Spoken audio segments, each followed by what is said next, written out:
don't know why I have to hit go live on YouTube. Just if I say select and start, just do it. But whatever. This is how YouTube YouTubes. Or something to that effect. Welcome, Rewinders and retro lovers. Yeah, that works for pixel art. If you're a fan of pixel art streams, art streams in general, maybe, movies from the 80s and 90s, or if you're just looking to make new friends in an online community or forge deeper friendships with the friends you already have there, then this is the stream for you. And I'm noticing I'm a little low, so let me boost myself even more. Or I could get really close to the microphone, I guess. My name is Francisco, and this morning we're going to be working on some pixel art for the game I am developing, Junkyard. How much is green screened out? Juggernauts? Oh, not too much. Some of it is. And it's backwards, so that's great. I guess I could have these cards served at the ready, though you can't see them there. I also have my deck of cards in case I need to grab anything to share an example or whatnot. I know we've been doing test streams for a while, and we will, or test streams, play tests for a bit on Saturday mornings, and we will get back to those next week, I believe. But this morning, there weren't a lot of people that could join for a game test. If you're someone who would like to, if you're like, you've been watching these and you're like, I would like to play test this game, let me know, because I do my best to think about who I get a sense of may want to play test it, but I'm not always sure. So if you're someone who wants to play test this game, please let me know. Reach out to me especially if you have Saturday mornings available. Then that'd be great. But so anyway, what we're trying to work on right now is on these city cards. So we have cards like this, like the headstone junk golem card. I know it's backwards based on what you see right up there, but on the back of these cards it's just sort of blank. Hey Paladin, good morning. Or it just says, quest, characters, and golems. The reason it says all three of these, by the way, is because and this only really applies if you played in the live version, which is only like a few people, is because I didn't realize in Game Crafter you can whoa, good job being first, Paladin. You can have different backs for each card if you want. That's a part of a deck. So now that I know that, I will make individual backs for the quest. They'll all just say quest on the back, so that's clear. For the characters, they'll say character, and for these junk golems, I'm going to be changing the back to be something called a Gaurd golem, which is if you've beaten one of these guys, you can convert it into a Gaurd golem that will help you absorb damage and allow you to do a team up special if no one else is with you or can team up with you, based on the element that you got it from. I got your email, by the way, Paladin. Thank you for your suggestions. I was thinking something along those lines for other game modes. I've also heard from other people. It's like, and also from game content creators like Dice Tower and whatnot. And they didn't use these exact words, but this is my amalgamation, and maybe I'm misamalgaming. I think that's a word. Probably not. Is that if you're making a game, make the full game, present the full game in the rules. Don't have like a watered down version that you need to then release updates for, house rule for, anything like that. And so part of me thinks I just need to have the core game. And the Paladin is so generous. If you're like, what is Francisco talking about right now? So sign up to the Junkyard Juggernauts newsletter at junkyardjuggernauts.com, and you can respond and give me feedback like Paladin did, which again, thank you so much, Paladin. Also, I'm confused. So why are you pirate You're not Paladin Pirate on the Discords, it seems anymore. You're Pirate Mission? Yeah, so I'm curious, are you going to change that on Twitch too? Or are you just want Paladin Pirate on Twitch and then Pirate, I think it's Pirate Mission. Is it, am I totally, now I'm all curious about that. Let's see, what is it? Ah, I remember, right, it is Pirate Mission. On the Discords, like, I'm curious what that, how that name change came about. Anyway, he suggested these different game modes to help, because I was like talking about complexity, and you also mentioned that it seemed like most of the time when you are watching someone watching me play, I'm usually most of the time explaining the rules, and I think there is an element of that. I should try with some of the, typically when I've played, it's with someone. The reasons I have to keep explaining the rules is because the rules have changed. I'm working on rebrand. Oh, okay, cool, gotcha. The rules change, and since different people have, I don't know how long it's been since certain people have played, I feel like I have to explain all the rules, but I am getting closer and closer to just having the rule book done. I'm getting some help from Mike Fraley from Geek at Arms to edit some of it, and I'm going to apply whatever edits he has to the rest of what I'm making. But it's a lot of rules, but I think if I give the rules to people beforehand so that they can at least address them, then we're just playing the game, and I can answer any questions instead of explaining the rules. I might just give a brief, if I'm streaming, I might give a brief setup of like, hey, this is just to sort of introduce everyone watching to what we're doing, but then I'm not having to go into all the rules. Okay, now we're gonna do this, and now we're gonna do this. I mean, I could sort of like direct, okay guys, we're in this phase now, and if people want to have the rule books, the rules in Tabletopia where they can just open it up and look, then they can always do that too. So I am curious if having that will help considerably with me not having to explain the rules so much. And it's weird, as I've been doing the rules, and while I'm talking, I'm going to be putting down what I think in my head is what I want this Golem Guard to end up looking like. And I have these other two as reference to see, okay, how do I sort of make them look anyway, that's kind of cool.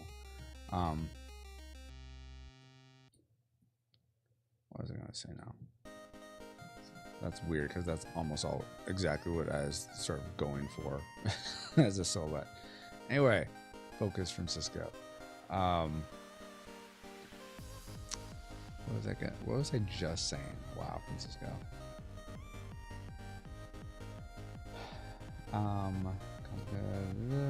Rules, having the rules ready, and then people being able to just ask me questions as we go, I think is going to help with that, instead of me having to explain the rules every single time. So, because I'm looking for, I'm thinking something squid-like, or in sort of shape. So the idea to these guys is, let's see, maybe I don't want 3 legs though. Maybe it should just be 2 legs, because with these guys, essentially the idea is you're rolling, and I want to incorporate this sort of eye into it from the junk golems, and so it can be sort of right in the middle. I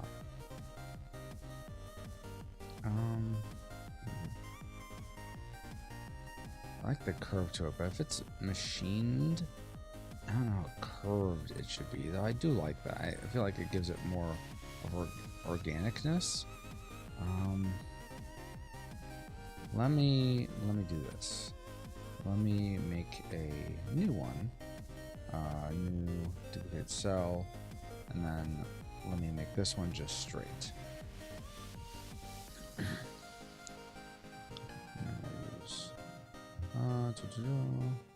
That one. There we go. And I know you have a comment there, Paladin. I will read. I'm just getting this sort of articulated in my mind here. Okay. So now I want to do erasing these parts. And then, oh, whoops. Gonna erase this part, then I'm gonna make the red part black again and see which I like. And do I like the straight, just the very clean lines, which as I'm looking at, I think I may prefer that. Yeah, and then now going with this, go like sort of like that. Yeah, I think that actually is going to be more like what I want. Okay. Paladin says, my suggestion was based on a tabletop role-playing game system that has a beginner game that introduces the different parts of the game as the adventure progresses. Yeah, and I was wanting to try and incorporate something like that so you could play. Hey, Kirk over on the Rumble set. The issue I was having with trying to think of these different game modes was that they were becoming too different, too dissimilar from the standard game. So it's almost like you're learning two rule sets, and not some of them would transfer over, but then some of them weren't. So I'm thinking I need to, like, I really like your idea of like an arena mode or something where you're just like, here are these random cards, make the best junk golem in battle. I like that element of it. So maybe that's something where you don't use a city. I think there is some to like, okay, you get these cards, you get 6 cards, make a junk golem, make a juggernaut. You have 2 cards for potions or amplifies, and you fight the other person, and that's all there is. That's all there is to it. It is like sort of it's almost like Dobrin's training grounds. Maybe that's what it could be called, Dobrin's training grounds, because he's like your tutor in Mageneering. So I think, and maybe he would use these Guard Golems instead of the Juggernauts, because the Juggernaut hulks are somewhere in the junkyard. So maybe these Guard Golems is what we would use instead. And so it's like you get one of those, and then which they will only have 3 sockets instead of 4. So you're still learning, okay, attack has to be greater than the feet. So I guess if I'm gonna do that, I can't just have these guys. These guys do have to have sockets if I'm gonna include cards to them. In which case, yeah, I can't have this 3rd leg. And that's fine, because I think, yeah, that's probably, I think that's a nice, that'd be a nice, easy way to learn building.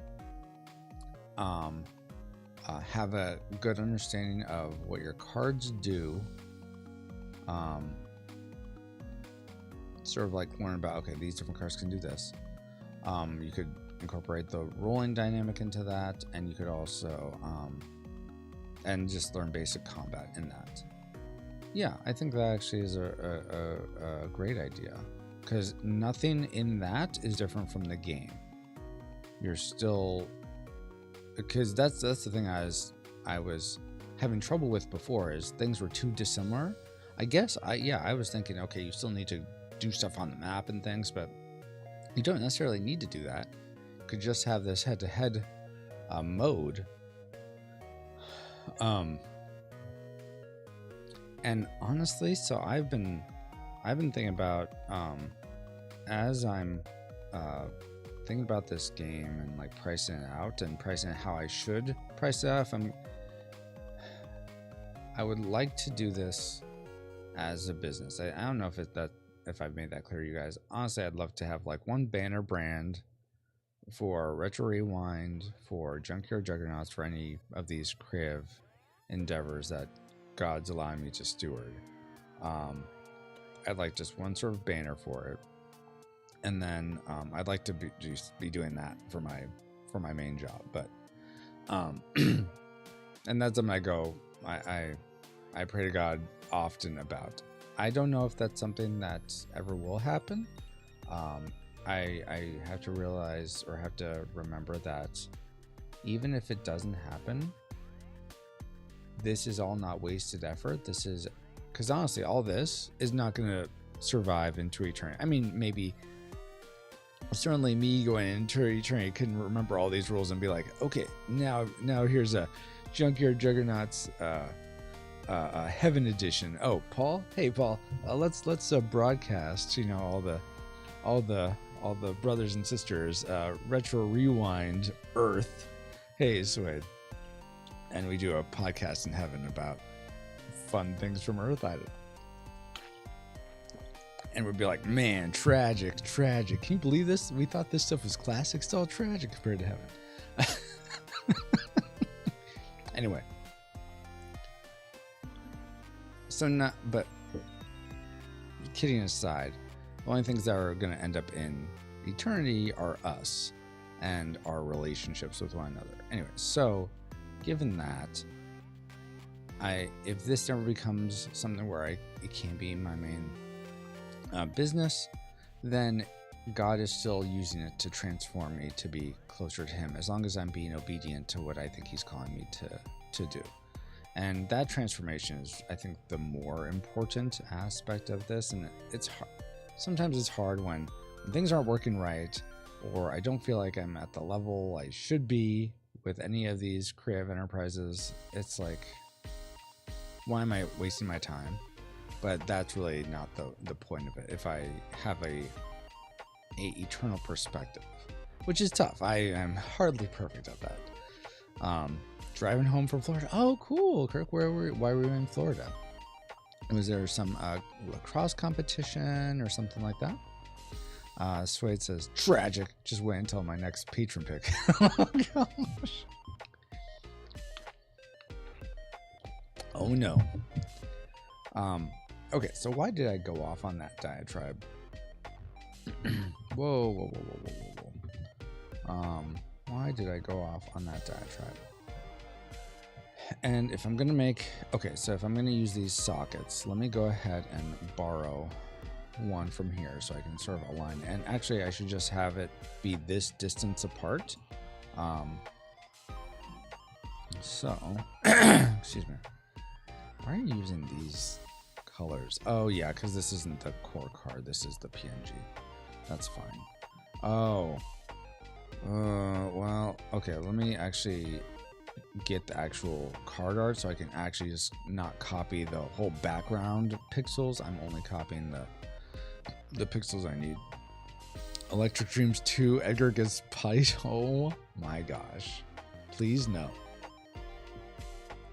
Kirk says, listening and appreciating you. Spring break at the wife's and it's empty house. Oh, nice. That's awesome. Well, I hope it was a fun spring break, Kirk.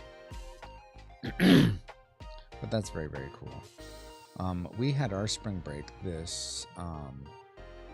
not this last week, but the week before that. So the week leading into Easter was our spring break. Okay. Source art. I need jugger bodies. Yeah, that's the one I want. Okay. Or is it just juggers? Which one? It's that one. Okay. Go to that one. All right. I'm just going to copy. I want the chunk. No, I want, do I not have you labeled? Oh my gosh. Okay. This is twig. Save that so I have it labeled next time. Okay. Now we're going to copy just this part. And if you're wondering why are the, actually I don't even need that part. I just need a little bit above it. I'm going to copy that. If you're wondering like why are these stretched down here, that's because that's for, let me just share. And I know people like Kirk are driving, so they're like, I don't know what you're talking about, Francisco. I can't see this. Well, I'll explain. So if you look at this card, this is the twig card. I know green screened out some, but if you look at the very bottom, see how it's cut off? That's because when you're producing physical print things, and some of you may know this already, but in case you don't, when you produce physical print things, like here, I'll put my finger down so you know where it's sort of, well, I was trying to do that, where it's cut off, it's easier to see. When you produce physical things, you actually need to extend the art out so that they can't precision cut, like mass produce to the what's below a millimeter, micrometer. They can't do that. You have to have like about 1/8 of an inch play, which is called the bleed. So you need the artwork to extend about 1/8 of an inch out along all the sides, and then they'll cut in that range as best they can. I mean, they try to get as precise as possible, but it's, you know, you can only do so much. So that's why, even though it's extended on the art here, you end up only getting that much, which is exactly how much I need for these, which are also bleeded, to sort of link up and have this sort of effect of it touching into this. Oh, that's what I was getting into. Oh, I totally remember now. The whole why I went off on like business or whatnot. So I'll copy this over before I totally forget what I was doing.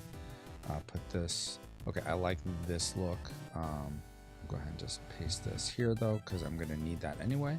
Oh wow, I really put those in the right position. Jiminy Jammy.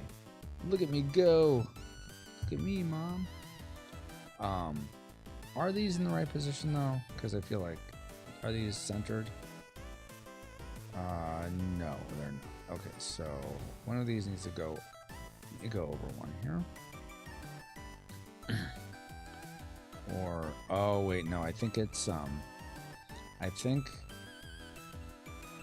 yeah. Sorry, I'm saying, so I think yeah, the thing, and yeah, I know that's not very helpful to you guys. The size of these cards are what are they? Let's see. They're okay, no, not that one. I need the other one. The one I got rid of. Didn't get rid of.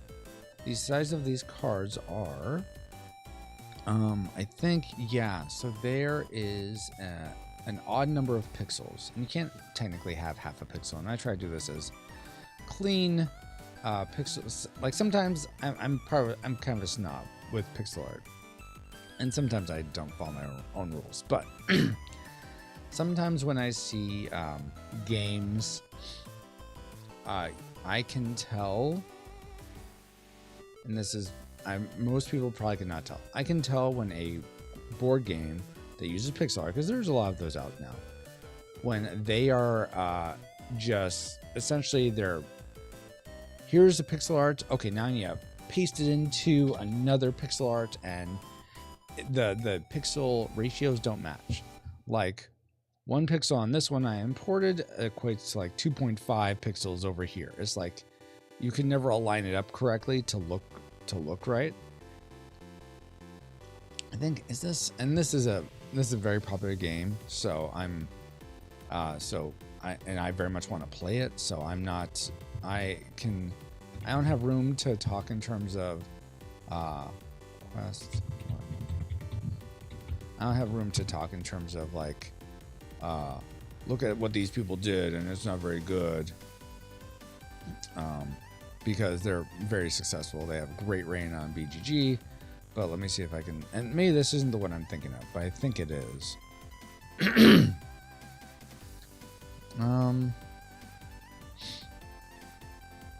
Wish I could see one of these cards close up.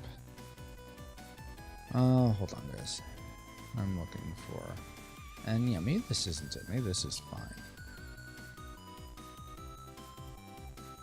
Give me a tile, please, to look at. Okay, this is not going to be a very clear example. I don't know if I can zoom in enough to show it. What? Why? I'm zooming in. Why are you making it smaller? Okay. All right. So this game is called Quest for the Last Pixel. Again, it'd be one I'd like to play. Oh, geez. Can I see that? Okay. So it very well may be they do have a correct pixel ratio where they just essentially, well, I don't know how well you can tell, guys. Let me try to zoom in a little bit more. Oh, good. And now it's actually zooming like I want. Thank you. This probably doesn't matter to hardly anyone. Okay, but that's okay. I'm trying to explain myself. All right, so if you look at this potion bottle, which is great potion ball. No qualms about how they made it. Like how they did it. Cork, glass, reflection, shadow. Great. So if you look at 1 pixel on this bottle, it is, and you look at a pixel on the background, like what 1 pixel would be, like this little shaded area. Again, really hard to see, but right in here, there's a little shaded or texture to the brick of this dungeon or whatever. Those are not the same size. If this may be double the size, in which case they started with maybe them both the same size. The pixel ratio is the same size, and then they just 2x'd the potion, and that's fine, because then you could still, everything would align correctly. If you put this on, if you put this potion on this background, you're never going to have something where the potion's like covering half a pixel or something. That's the thing where it looks kind of funky when that happens. And I've noticed that with the old Retro Rewind Facebook header before we started doing this thing where it's a different, it's based on the movie. Some of the lines weren't working right. Like we had these scan lines that would not be correctly over the pixels of me and Paul, and so it had this weird effect. And so now I'm glad that we're not doing that anymore. We're using this other technique, but regardless.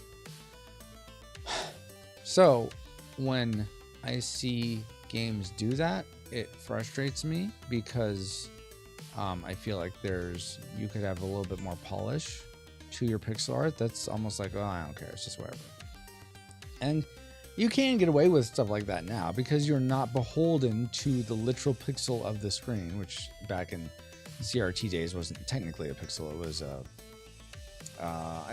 there's a name for it. I forget what it is. Do you guys recall what the individual like light gun holes were? I don't remember. This doesn't matter. Why am I going off on this? Anyway, Quest for the Last Pixel, I think is I will just shout them out that they are highly regarded on BGG. They have like a 8.7 rating review, 101 ratings. It looks like a really fun like dungeon crawly game, procedurally generated dungeons. I mean, I could only hope to have the success that they seem to be having. That's another thing. It's like perceived success. Is it real success? I don't know. That's hard. Always hard to tell. But regardless, so I'm not trying to bash the game as a game at all. Just that one little quibble, and I think that may be only in the dungeon things, and it may actually not be an issue. It may just be like I can't. From seeing videos of people playing it and seeing pictures, it looks like that, but I don't. Not that that really affects the gameplay at all. Anyway, that's why that's extending. I was going to talk about. Oh yeah, so man, I keep getting off topic. That's why you come to these, right, guys? To listen to me get off topic. Oh, so I was saying like, why can't this be symmetrical? It's because the source card is a odd number of pixels wide, and so you can't, since you can't have half a pixel, you're going to have more pixels on one side than the other. If that doesn't make sense, don't worry about it. It's not really worth talking about. When we upscale this to print size, it matters a whole lot less because each of these pixels is technically like 10 times 10 pixels because I scale it up 10 times to have print quality, but I scale everything up 10 times. The only thing that's a little different is the box cover. That's scaled up, I think, 100 times. I actually forget. I'd have to look. I don't remember how many times it's scaled up. Yes, we're still listening to the music. I don't know why you... Oh, that's not... Close that. Just keep playing it without me having to say I'm still listening. Do it. Do it now. Okay, so now back to this guy. Where, okay, so if we're going to have this whole... I like this whole, like, you're going to make him as This could be the arena or Doburn's train grounds, and also you can convert these guys into guard golems during the game when you defeat a city, because these are just going to be on the back of the city cards. I think given this though, if I am going to make it so that they can link up with cities, when you play in the core game, you're just going to roll dice, and that's going to be the stats for these, because otherwise you're going to be losing cards, and you want to maintain those. But, and also with the core game, they're mainly just meat shields and team up special helpers. They're not really anything much else. But regardless, I think I need to make this a little bit bigger. Let me work on the legs. I do like this upper part, the sort of triangle part at the top. So I'm gonna maintain that. But I'm gonna work on these legs some. So let's erase these.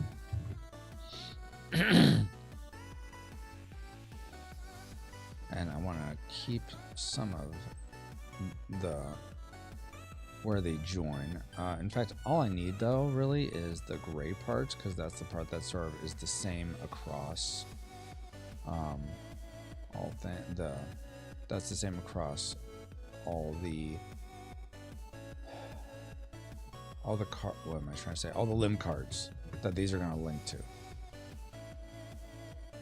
And let's see. Drake, good morning, Drake. Speaking of Electric Dreams, we got tickets to see Jeff Lynne. Is he in Electric Dreams? I don't know who that is. If he's probably the main guy in Electric Dreams, and I just don't remember. But how are you doing, Drake? Okay, now that I've finished that diatribe, let me recursion style go back to the previous diatribe I was trying to say, which is, and I'm gonna put actually I want to put these things on their own layer so I don't actually, whoops, I didn't completely do that, right? So I have some of these. Oh, whoops. Oh yeah. Oh, whoops. Forgot I had symmetry on. Turn that off. Okay, now do this. So the previous thing I was going to say was the price of the game. So I'm wanting to do this as a business. I'm looking at how much I'm actually going to have to price this at. And it's a lot more than I was originally thinking it would be. I was thinking, okay, it'd be like $60, but now it's closer to 90. And if I want to really treat this like a business, I should be really charging like 100 for it. But I'm like, the main reason it's so much is because I'm getting it produced in the States as opposed to having this mass produced in China, and I just no shade to people that choose to do that, but it's important to me to not do that as little as possible. Even going with the Game Crafter, which is where I got my prototype printed, there are just some components, I think dice mainly, that there's just aren't manufacturers in the United States. But they print everything they can do in the States, they seem to do. So I really appreciate that. So that's why I would want to use them for that's why I want to use them to produce this game. But there is a cost increase with that. But that's just a value that's important to me. And so part of me is like, well, am I just gonna end up shooting myself in the foot because people see this price and it's like, I don't perceive that much value here. I don't get it. But because of this idea of these Doburn's train grounds, those I could see you having enough cards in. So the Game Crafter has these things called tin games, mint tin games. Let's see if I can find one. A super popular one I want to get is Gate, I think. Shop games. Let's see if they have one at the top by any chance. Okay, let's do Gate. I'm going to share this in a second, guys. Okay, So I think this is a dungeon crawler game also. This is what the cards look like. This is by a game designer called Jason. Jason, what's his name? Jason. Do you have a name? Designer, help me please. More info. Rainham Games. Jason Glover, I think is his name. Is the hold on? I real quick. Art by. Yeah, Jason Glover. So he does a lot of games, releases a lot of games on Game Crafter. And we'll look at, let's see. Yeah, we'll just look at games. So this is like a mint tin game in that it comes in these mint tins. Everything you need for the game is in these mint tins. This is what the cards look like. So they're a little different profile from standard poker cards, but they're close. They're a little thinner and have bigger rounded edges. But I'm thinking you could, if you wanted to just have the straight battling, just battle each other, you could probably do it with a mint tin game, and then you're not having to worry about the map. You're just making your junk golems or your guard golems and fighting each other. That's the main thing you're doing. So I'm thinking if you do that, then that could be something where people that can't justify $100 for the full game, they could still get a small version that could still work in a big game, because you could then just do, I don't know, print and plays for the map or whatever. So you could still play a smaller version of the game for not nearly the cost, and you could also have this little like mech battler game to play with friends. So I think that might be a good way to go for some people, so that they can still have the game, and maybe there's something special in those that you don't get in the core game, so that almost incentivizes you to get both. I don't know, maybe that's a bit too I don't know, I'll have to think about that. But never seen a game shipping a mint tin. Super, yeah, exactly. And this, I love so much of this guy's games. I want to get. I haven't gotten any, but I've seen people play them, and they look really good. I have this book that he did the art for. He didn't do this game, but it's called What Lies Beneath. It's essentially it's kind of like choose your own adventure, kind of, but there's dice rolls and there's dexterity tests, and you create a character each time. I've died a lot. I played it with my son. It's solo, but me and my son sort of play together, making the decisions. And I finally survived. I didn't get a victory, but I survived. But he did the art for that book. Jason Glover did, but he does his own game design too. Anyway, how are you doing, by the way, Kieran Wan? Hopefully you're doing well. My name is Francisco. This morning we're working on some pixel art for a game I'm designing called Junkyard Juggernauts. If you want to find out more about that, go to junkyardjuggernauts.com, and that'll give you some info about what the game is, sign up for the newsletter, all that jazz. But how are you doing? Are you just a fan of art streams, pixel art? How did you find the stream is what I'm really getting at. Okay, so back to Drake on the YouTube, Drake Ensway on the YouTube side. Oh, Jeff Lynne did the soundtrack for Electric Dreams. Okay, so he's like, heck yeah. Drake says, yes, $100 is actually what they cost these days. Jason Voorhees? What? What's Jason? What does Friday the 13th have to do with this? Yeah, and that's true too. There are some games like that are just like $200, and that's just like, oh, well, that's just standard. I paid $200 on my board games, and to me that seems like it's just so much to me. But some people that's their main hobby. I mean, some of you guys may be like, why in the world would you spend hundreds of dollars on audio and visual equipment? That's ridiculous to me. And this microphone's a pretty penny. So, yeah, I guess if it's what you want to invest in and for a hobby or a passion. So yeah, I guess, yeah, I'm not trying to discredit people for spending that. To me, the cost analysis isn't quite the same. I'm sure that there are games where I salivate at them. I'm like, oh, I'd love to have that game and whatnot, but they're just so expensive. But Drake says, I saw a neat video on a book like that. Was a duel in the maze. Oh, cool. Nice. Kieran says, doing great today. Nice to meet you, Francisco. Watching you work on some awesome sprite work while I'm at work today. Oh, okay. I wanted to do a card style game for a while, but don't have the art prowess. It can be tough. I would suggest, like here's an example of, where did I keep this? Oh my gosh.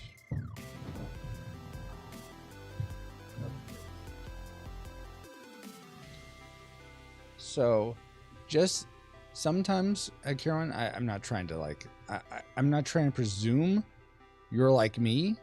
But in case you are, and you're sometimes susceptible to comparing your start to someone else's middle, that's a phrase I like. I want to share with you a little of where I used to, what my cards used to look like way back in the day. Did I keep any others? Okay. So the very first version of this game, the card art essentially looked like this. So here's what it looks like. Here's an example of what it looks like today. If I can find the actual... Where'd you go? I had my whole... Oh, geez Louise. So let me try to find a one-to-one example. Oh, this is perfect. Okay. So this is what these my limb cards look like today. So this is like, this could be used as a leg, an arm, amplify effect, or a potion. So it's a multi-use card. It essentially links up with these torsos. So like if it was an arm, it would link up like that. If it was a leg, it'd link up like that. And so you're playing, you sort of draft ones from a pile, the cards, and you sort of make this mech. Okay, so this is what the 7 looked like. Fire 7, okay? But when I first started, this is what it looked like. I clipped out Mech Warrior legs and Mech Warrior arms. And I had that on all the cards, regardless of number or whatever. I was just focused on trying to get the game sort of in a place where I could test it. And this was 7 too. So this is how far I've come in this fire background. I don't know what this was. I just took something that looked fiery. So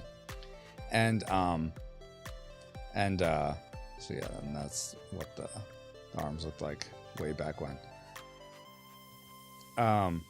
Anyway, all that, why I bring that up is start with something that's playable, and you're not looking for advice. So you probably heard this a million times and you're like, Francisco, I know all this stuff. Why are you telling me this?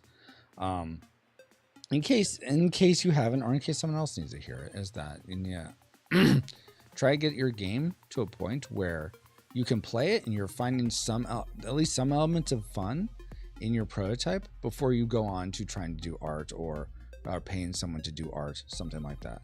Here's another example of, let's see. So let's see if I can find gem in here. I'm just going to give you one more example. I know you weren't asking for any of this, and I'm trying to, you're like, I'm here to watch you make pixel art, Francisco, not to have you showcase the pixel art you've already done. Jeez. So this is one of the other, I forgot this is green. Let me see if I can turn the green screen off real quick. And I promise to catch up on chat, guys. I know I'm way behind on all of this. It's like, geez, Francisco, can you just play the not game? Can you play the chat? Except it's not, whatever. All right. Okay, I'm gonna go to filters. Nope. Is it on this? Filter. Aha, okay. Turn off chroma key for a second. Okay, there we go. This is what I actually look like. Oh my gosh. Okay, so this is my gem torso. But this is what it used to look like. Which, I mean, it's so cool, pixel art and stuff. but it was a different profile. It's just black and white. So it took a long time to go from this to this. So I don't know if that's an encouragement. I don't know if it's not an encouragement, but hopefully it's more of an encouragement. Anyway, okay, let's go back to what am I doing? Close that. Go back to this and turn off that. Okay. Let's see. Drake says the cheap ones are $60 now. Wow, that's cool. The progression, plain just chat. Yeah, all right. Thanks, Drake. Karen says, funny that you mention it. I just bought a DAP last night. Let me keep brain. Maybe I can figure out contextually what a DAP is. Going to be going to Guitar Center to pick up a set of high-res headphones. I just really wanted to appreciate my music more. Nice. Oh, that's awesome. Yeah. Digital audio player? Maybe? Is that what a DAP is? That's actually really helpful advice. I got really stuck on the art portion for too long, and it slowed me down from actually making and play. Yeah. Oh, believe me. I so badly, because I've been doing pixel art for a while, I so badly just wanted to go right to this right away. But all the advice I was getting, and this is not my main thing I do on the side is podcasting. So it's like, it's not like I was in search of something else to do. This was something I feel like God sort of put on me to make, just because of how timing worked out. Pun me to make it. Anyway, so I so badly want to just go to the art because I love making art. I love doing stuff like this, even though this doesn't look like much yet. But hopefully by 10, it's gonna look great. 10 my time. I'm Pacific time. But yeah, I was trying to actually do my diligence of being like, okay, how do you make a game? Everyone is saying you just don't do art last. Play test. Everything. Everyone is play testing. So I'm trying to do that. By the way, if you'd be interested in play testing Saturday mornings, let me know. And thank you to you guys who are here now. Like I know Drake, you play tested. So thank you so much for helping me get to this point. Okay, yep, digital audio player. Basically a modern iPod with built-in DAC. Okay, cool. I'm not digital audio controls. What's a DAC? I know DAC from Empire Strikes Back. I think he says DAC. DAC's the one that dies in the snowspeeder. I think that might be right. Okay, so with this guy, if we're going off the idea that I think Paladin suggested, it I think is great. You want this sort of battle mode they could do that. I'm thinking of doing it at Mint 10. We want to be able to put the legs and stuff on. We also need an arm section. So this guy, these Guard Golems are going to have like this shield for one arm that so you don't put anything in, and then just one arm for like a power of some sort. And that's the tricky part, because with these cards, you see sort of the artwork for a weapon of some sort in this fantasy game. I know it's weird, like why are there like fire missiles in this fantasy game? That seems more like a sci-fi. Well, whatever, it's both. Go play Chrono Trigger and Final Fantasy VI. They have robots. Anyway, but if you don't have that, and it just ends up being dice, you know what? I think this is gonna be like, you know what? This is just what it is. I can't make it perfect. I can't make it video game perfect. I guess that's sort of the standard. My friend Paul, who is the co-host on the podcast, is saying, "Can you just make this video game?" I know, because it would take a lot of the mental load off to do that. But believe me, if I kickstart this and we're like I think the magic number in my head is $100,000 kickstarted. I will like make this into a Game Boy Advance game or something. But I think that's very pie in the sky. Because that's essentially me asking my work to reduce my hours by half, if not more. and then working on that game. Okay, Karen says, sorry for hating you with so much. Oh, no worries, Karen. I enjoy learning that. I mean, podcasting, I should know a lot of this, but I don't. So I enjoy learning. So no apologies necessary. Digital to audio converter. Oh, okay. Thank you. Helps to really enhance and get the most out of digital audio sources. Oh, very nice. Kirk says, I want to finish writing my book, then design a game around it. Oh, that's so cool, Kirk. Can you share a little bit about what your book's about? Karen, hopefully I'm saying your name right, says, this is a really cool looking game though. I'd be down to play testing. I've been really getting into board and card games thanks to things like Yu-Gi-Oh! And the Unstable games. I don't know. I know of Yu-Gi-Oh! I'm not familiar with the Unstable games. Drake says, Drake's also helped me. Digital IO converter. Dak equals Luke's gunner from Empire Strikes Back. Okay, so I thought so. I do need to finish Chrono Trigger. How far did you get in Chrono Trigger, Drake? All right. And you probably guessed this, Kieran and Kirk, but Kirk, but Kieran, I'm multi-streaming to Twitch, YouTube, and Rumble, so that's why those are the other people I'm talking to. All right, so now let's get one of these. Oh yeah, I was gonna put these on their own, so I don't accidentally erase them. So put them on their own layer. There's gonna be sockets.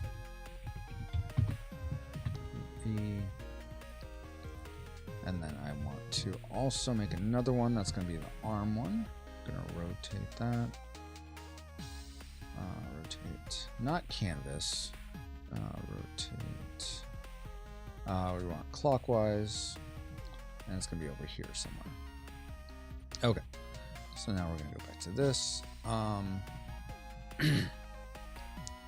Let's try making the legs. I sort of like this sort of like a spideriness to these legs. I don't know if I have the space to do that. You know what, these, I guess I could put these further apart, but I do like the idea of everything sort of having the same standard of like, in case I ever want to make some sort of like not mold, but standard connector, I'd like things to be sort of the same.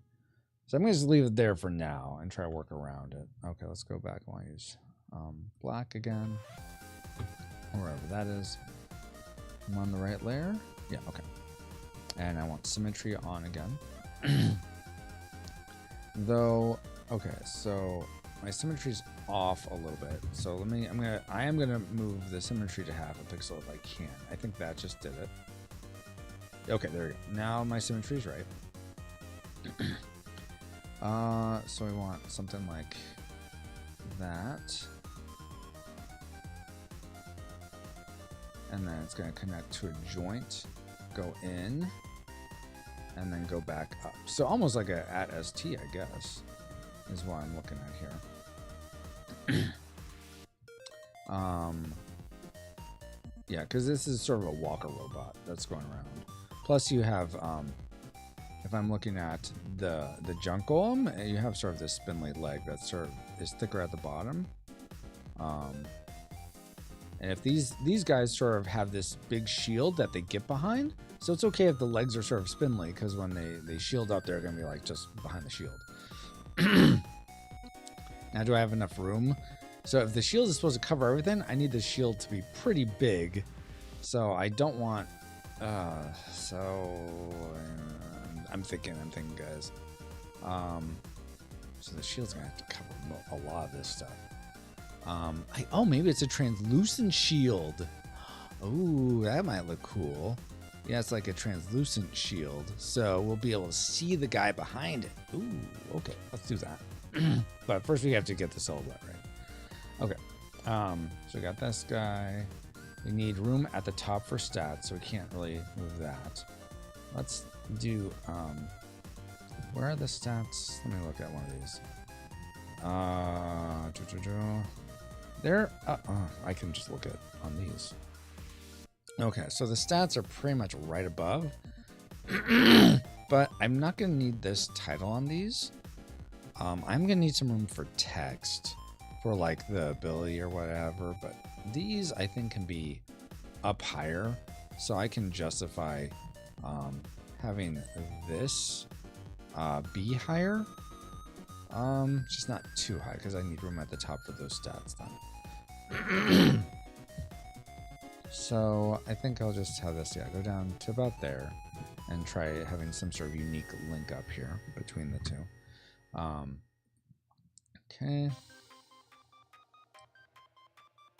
It might just be like that. Yeah. And then we need something coming out here. Nope, now this is not symmetrical. Now, oh wait, what happened? Oh, did I put down the sock in the wrong place? Why did this get all shifted? What did I do? I'll catch up with you guys in chat in just a second. Okay, there we go. Yeah, I'm not sure what happened there, but all right. Now go back to this one.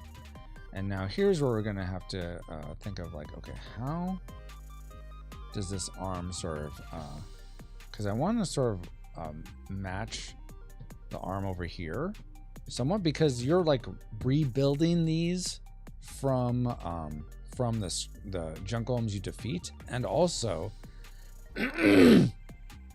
excuse me, and also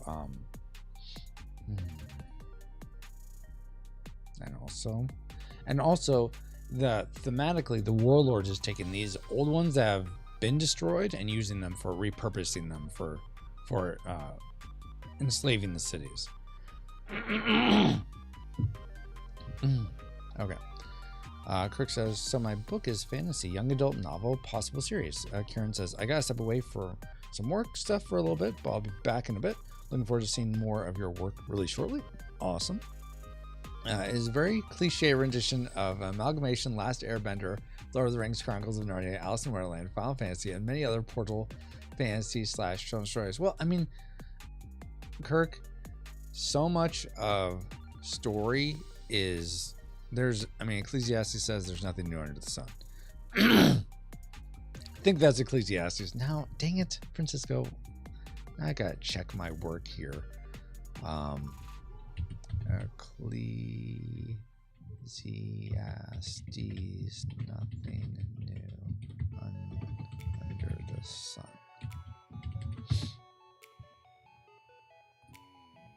Okay, let's see here. Ecclesiastes 1:9. What has been will be again. What has been done will be done again. There's nothing new under the sun. Yeah. So, and I'm saying that as an encouragement. There's an example in a book called Cinemagogue that me and Ashley are reading now. I've read the first edition. We're reading through the director's cut. But he makes a great example in that book of everyone. Okay, take someone who makes bread. That's their bread maker. That's their livelihood. Sometimes that sounds like a great livelihood to me, but anyway, someone that makes bread, they're making the same. They have a great bread recipe. They make the same thing every day, and people buy it every day because it's nourishing. It's good. But the thing is, you may be like, why are people? It's the same bread. Why do they keep buying it? Because it's fresh. It's a fresh loaf of bread. They're not going to buy some stale bread from a week ago. I mean, they may if they're super hungry, but the idea is you're buying fresh bread. So all the stories, like the hero's journey, all that's going to always be the same. We're using the same recipe, but it's a fresh take on that recipe. And that's something I think each of us has a story to tell. We tell it in different ways, but the way our worldview, our life experience, the wisdom we do have, if we have any, my children are in the background here.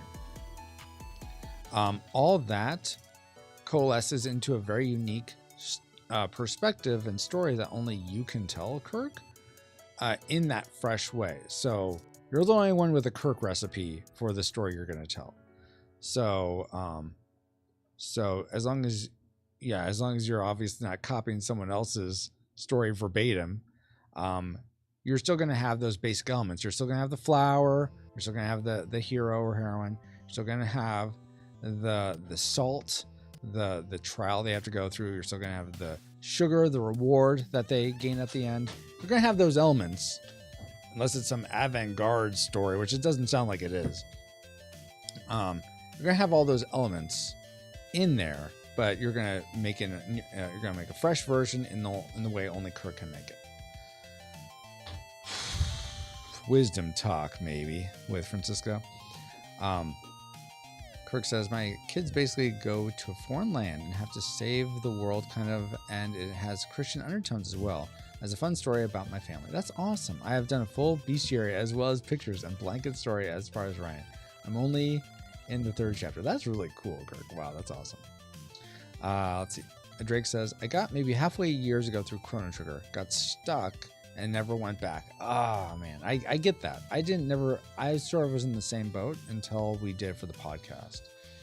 Okay, so we have this sort of thing here as sort of its link up gun mechanism. It sort of grabs around there.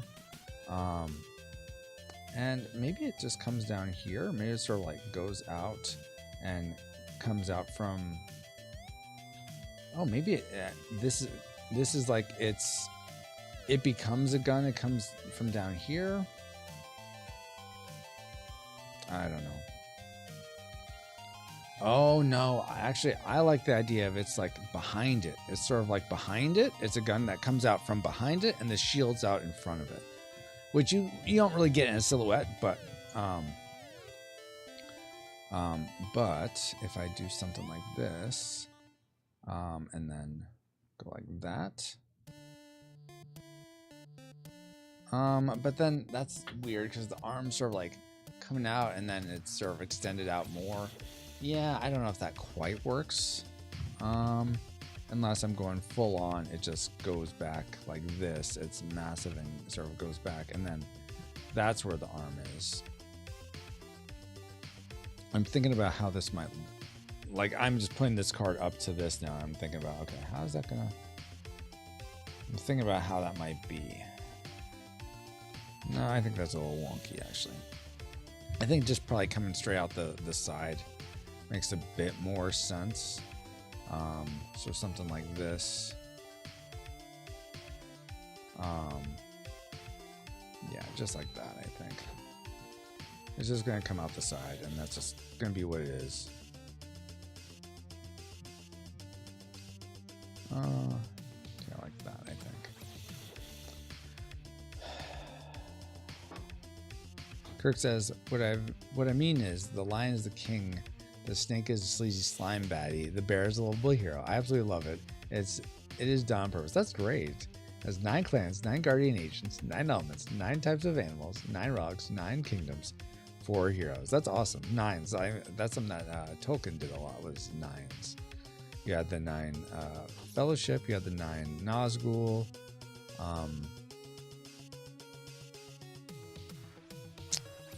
There were 9 rings. Was it 9 rings to mortal men doomed to die? I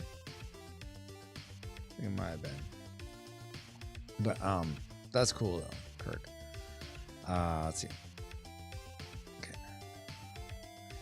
And then we have over here is the, I think I'd like to make these guys somewhat symmetrical. Let me look at this again. So over here you have a thicker, heavier arm, and that makes sense to hold up the shield. So maybe we actually have something like this to sort of brace it. And it's like this chonky boy here of an arm. And I want to make sure these junk golems are a bit cleaner than the golem guards are cleaner than the junk golems, because junk golems are made from scrap essentially, whereas these golem guards that you remake are from those scrap pieces, but you're also going to use them in the arena mode, so I think they should look a little cleaner. Okay, let me, that's all manner of off. No, go back. Okay, I'm just going to go straight across here. Give me a line. Whose line is it anyway? All right, let's go straight across here. Actually, this one doesn't need to go out as much, but it can be thicker. Okay. Because this is the one that has the holds the shield. I wonder if I want these to be lower at all. like the arms and stuff. Maybe. Let me do this so I can see better. I mean, it's still good to see the silhouette, but I'm gonna make a new layer. Sometimes you just have to make lots of layers here. And I'm going to trace out, because this is supposed to cover everything except like the gun. So that's a massive shield. Let's see if I can pull it off. It's bold strategy, Con. Let's see if it works out for him. And then I'll make this with this sort of reflective one, and then I'll have it be a lower opacity. Okay, so let's make it straight here. So something like that, man. It technically only needs to be as tall as they are, so down to about there. And it's not going to cover everything. So something like, let's do a curve from there to there. And there's the curve. All right, fill that in. Ah! Not all of that, just that. Okay, thank you. So there's sort of our shield, our energy shield that this is going to have. So I use this teal color for like energy, or sort of energy nodes, or sort of general energy. Which, now that I think about, why don't I have these potions that color if it's general energy? Like, once upon a time, I was thinking I'd be very Game Boy Color and have very limited color palettes. I have since, obviously, gone astray from that with characters like this. That's not a good example. With characters like this. Hey, Civ, how you doing? Oh my gosh, even that's done like that. Characters like this. There we go. Now there's no pixelation. How are you doing, Civ? Yeah, I think I said that already. But good to see you here. Good afternoon to you, I think. Let's see. Kirk says, the gist of the story is the old Lion King is having a midlife crisis and decides to ruin the tranquility and peacefulness of the world by taking on all the elements, much like The Last Airbender. Oh, wow. No pixelation. It's pixel art, man. I meant, well, okay, yeah, I didn't mean pixelation. I meant chroma keying out. So if you look at this, there's all this, like, because this is a green card, the green screen is green screening out. So green screen effect, not pixelation. Okay, back to this shield guy. Okay, so we have this sort of color. I think I'm going to thicken up the shield just minutely. Go back to that. And then have you... Nope, go like that. There you go. Good morning. All right, so here's the thing. That doesn't give me a lot of play here with... Good morning. With where to put it, because the furthest I could have, unless I sort of shrink round the sides more, which I could do. That actually may not be a bad idea. Yeah, let me do that just to give myself a little bit more room here, a little bit more wiggle room. Do that. Let me turn off the, actually I can see better. So it looks almost like a teardrop. Okay, so it's a teardrop shield. That's fine. All right. And then, so that is now going to be up here like that, so they can shield up. Oh, is that too like Gungan shield though?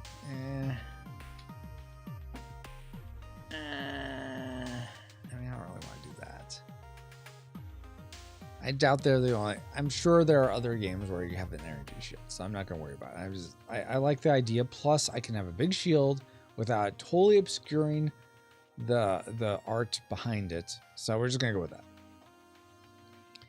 that. Drake says, Civ says, yeah, did get it, but bad jokes. No, I liked it. I liked it, Civ.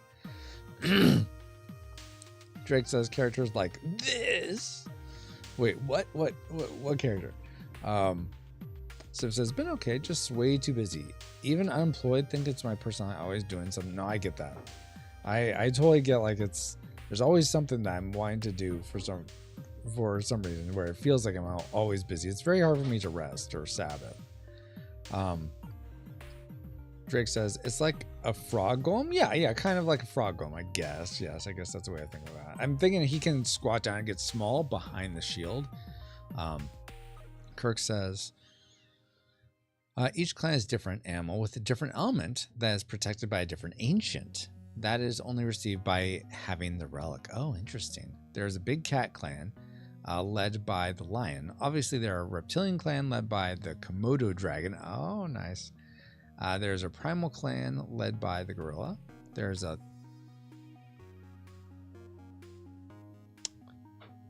Theropsy or insect clan led by the bee there.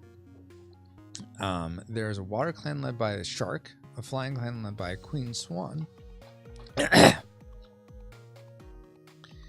and a hooked animal clan led by the rhino. Oh, and a weasel clan, pirate clan led by pirates led by a Blackbeard, the rat, the row, and a weasel pirate clan called the Pirates led by Blackbeard the rat. I like that. That's really funny. Pirates. All right, so got this energy shield that really this should link to the middle of it. So why do I have this big bulge here when it's not linking to the very center? Well, I guess the center should have the center of it should be the thing that that it links to. So let me make sort of now we're going to start adding detail, I think, guys. I like this sort of overall silhouette, what it's going to look like, etc. Now we're going to start adding the detail and stuff. So this is the shield. Okay, on top of this shield, let me add energy shield.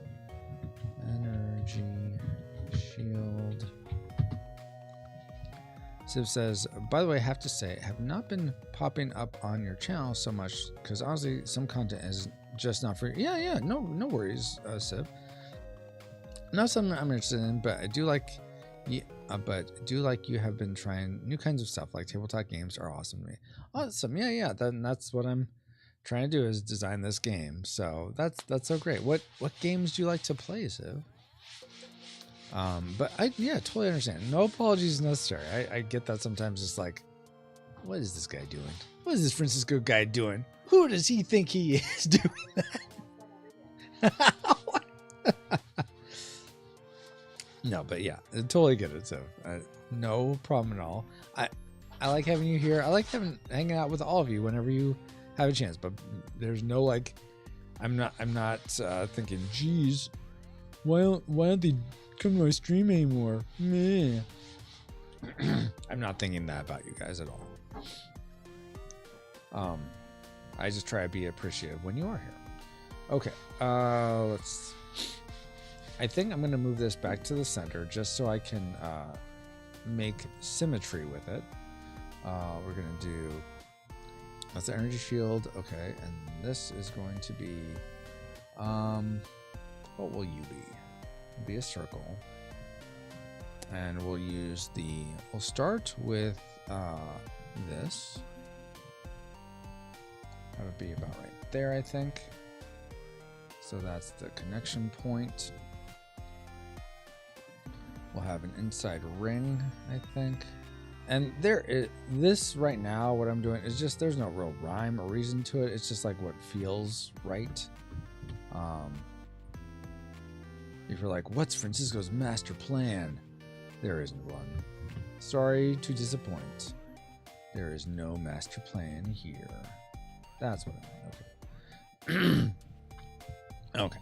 And so now I'm going to have, let's see. What symbol would make sense? I mean, it'd be really nice if, since each of these are going to be connected to an element, if this emblem had the symbol of that element. So I'm gonna have to bring up the map because that's where I have the pixel art for these symbols. Okay, so let's do the map. And the music stopped. Why'd you stop music?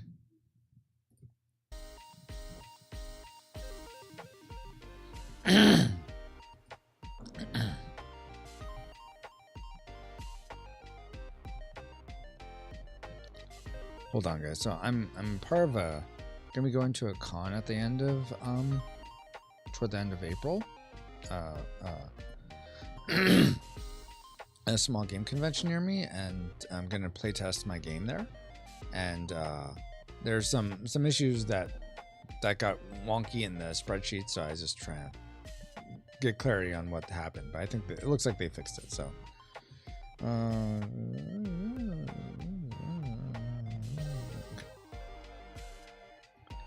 all right, back to this. No master plan sounds like some of the warlord. Wow. That's all I have to say. That, Drake. Okay, let's start with I think I was doing the wind. This was technically the wind guy. Even though they're all going to look the same, just like the junk golems all look the same, they're still going to have different elements or different properties, slightly different properties. Not really a different property. There's just going to be, you're going to be able to team up, do your team up special if you have this junk golem and don't have anything else. Don't have another helper. Plus, if you're the warlord and have an acolyte and a guard golem, then the acolyte could team up, could do their team up special with this. Okay, so here's one of them. Where are you at? So this is the bolt rams. And so you were talking about how you have an elemental spirit or whatever, Kirk. For this game, for Galmany, there's 4. There's the sea foxes, the bolt rams, the earth rays, and the fire owls. Or it's wind rams, maybe. Wind ram, whatever. It's something like that.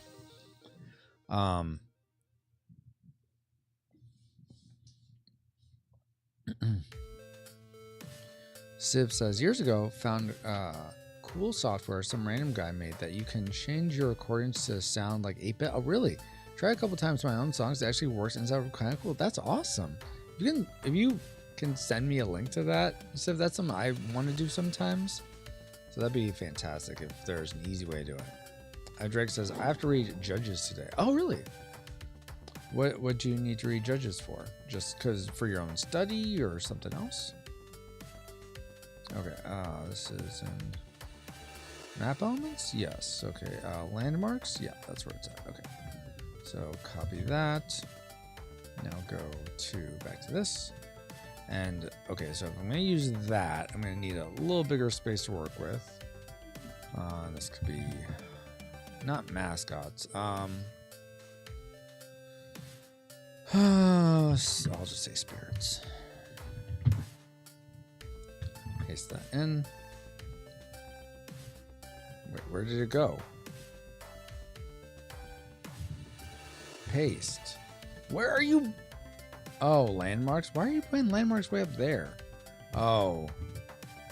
Okay. Silliness. That's not where that goes.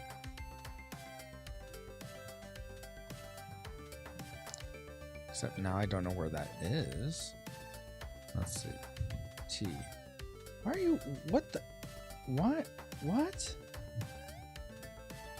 Why is it? Oh my gosh! I don't want all those. All right, we're gonna try this again. Wow. Just wow. All right. No, not that. Go back to this. Gonna go M. That one. Copy just that, please. Go back to here. Right here. Paste. There we go. All right. So if I'm gonna want these guys, I'm going to need the circle to be a lot bigger for this, because I think I want the emblems to be about... this is probably on the smaller end anyway of all the guys, so I'm thinking I'm going to use him as a guide, because I don't want much bigger, but if he's the smallest, it needs to at least contain the smallest guy. Yeah, no worries, Kirk. No worries. Drake says, have you ever watched Babylon 5? I've been rewatching it due to getting the Blu-ray set recently. I haven't. I had an old friend that tried to get me into it, and I just couldn't get past the CG. And I only gave it the first 15 minutes of the first episode, and I was out. So that's not fair to it at all. I've heard from so many people they love it so much. It's such a good series. It's one of those where I imagine I'll give it a fair shake at some point. But right now it's not something I'd rather watch other things. But okay, so you're watching through that now. So it says, might take a while to find it again. It's been a long time. I'm sure I'll find it though. Yeah, no worries. Don't spend time looking for it, but if you come across it again, please let me know what it is. And Drake says, for the study group, we're reading the entire Bible in a year. Okay, nice. This week was Judges, starting on Ruth tonight. That's awesome. Very cool. Do you have a favorite story from Judges, Drake? Okay, let's see. So, given that, I actually need this circle to be bigger than what I have now. So I'm going to redo that. I think it was on this layer. Yep. Okay, so we're going to delete that. And start again.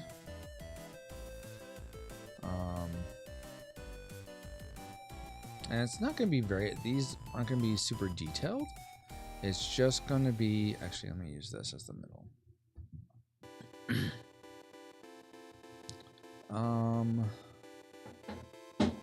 Just a slight bit bigger.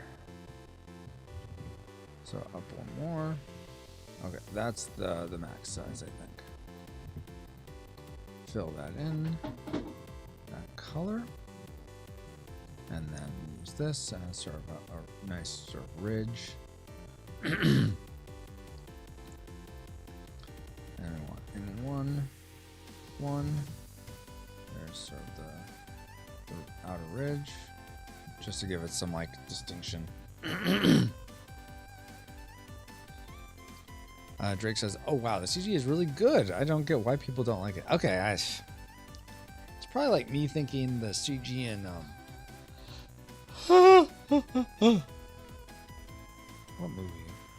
I mean, I thought that the CG in Last Starfire was pretty good for its time. So, I mean, that's very hypocritical of me to be like, "Wow, Babylon 5 CG not very good."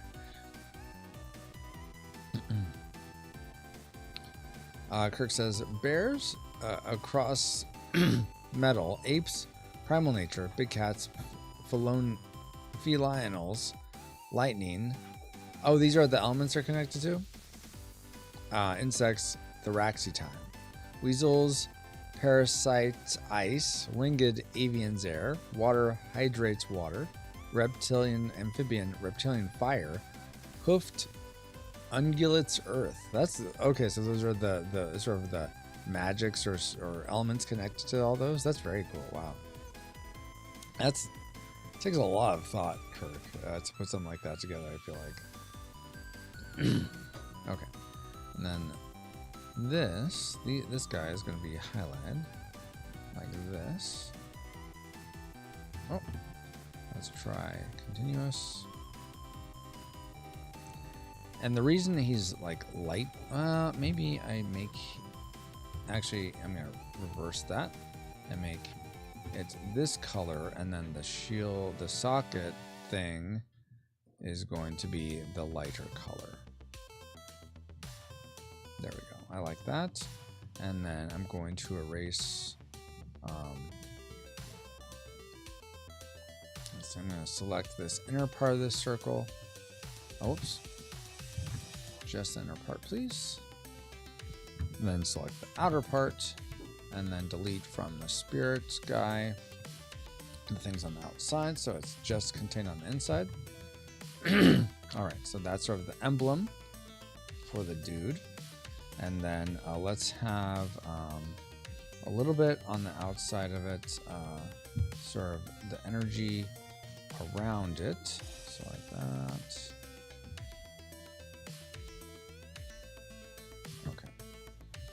So as a sort of a stepping stone between the energy and then this.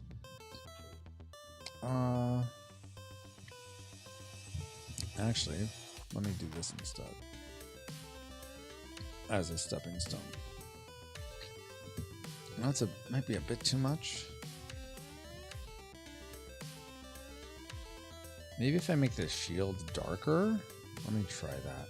Because maybe I want the lighter color to use as a highlight. Oh, that's yeah, that's fine. I think that works. And then I could put this highlight on the outer side, on the outside of it also. Okay. And then back to. Oh wait, no, because let me go back. Let me reverse that. Because I'm in a different section, right? Yeah, these aren't, this part isn't, doesn't have transparency, so it'll be brighter anyway. So I think we're good with just this brighter part. Okay, let's do this, I think. All right. And fill in some of these extra bits. And then this wider part. There you go. So now it has this feel of like it's emanating out from it, which is sort of what we're going for here. In fact, we'll do a little bit more here. And then down this way.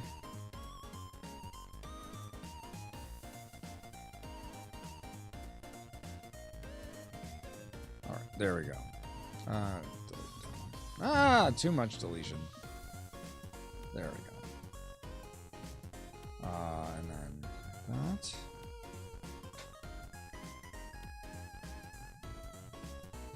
Yeah, there we go. Now the energy is sort of emanating a little bit in those areas. There we go. Okay, cool. So that's the energy shield that he's holding. And then this part, sort of the arm is going to come down into it. Let's go ahead and start adding some detail to this guy now. I'm going to, let's see, what was this? This was,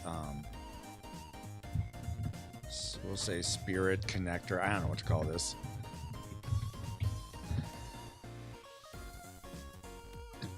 Okay. Drake says, it's Babylon 5 o'clock somewhere. Time to watch. Oh my gosh. Oh, Babylon 5 is one of the best shows ever, like top 3. Wow, that's impressive, Drake. For you, or you're just saying, no, objectively top 3. Steph says, found it. It seems you need to convert your sound files to MIDI first, though. Then it modifies MIDI to 8-bit. Oh, okay, interesting. Drake says, I'm at the last episode of season 3 now. I've been working and watching B5 lately, and that's about it. Okay. Yeah. I mean, I know you've been really busy lately, Drake. Yeah, like, what are your guys' plans for the weekend? How are your Easters? Have we talked since Easter? No, because Easter was last Sunday. Yeah, so if you did anything fun for Easter, I'd like to hear that. I was up way too late last night playing Gloomhaven, but we beat the quest that we were on, so that was fun. My son's making his own little card game that I'm getting to play test, and that's fun. This one's like, he had one war game that he made, and it was fine. But the second game he's made, I'm actually having a lot more fun playing. So that's cool to see. Doing a small birthday party for my daughter today.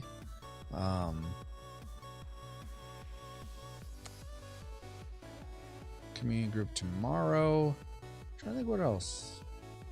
Oh yeah, I'm trying to arrange some in-person playtests, which has been a challenge, but hopefully it'll coalesce together. That would be nice. We shall see if that will work. Oh, what happened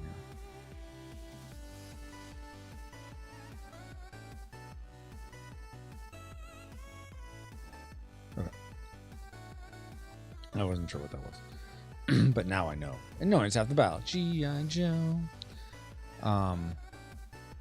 Drake's like objectively top 3. It's probably my favorite. Okay, wow.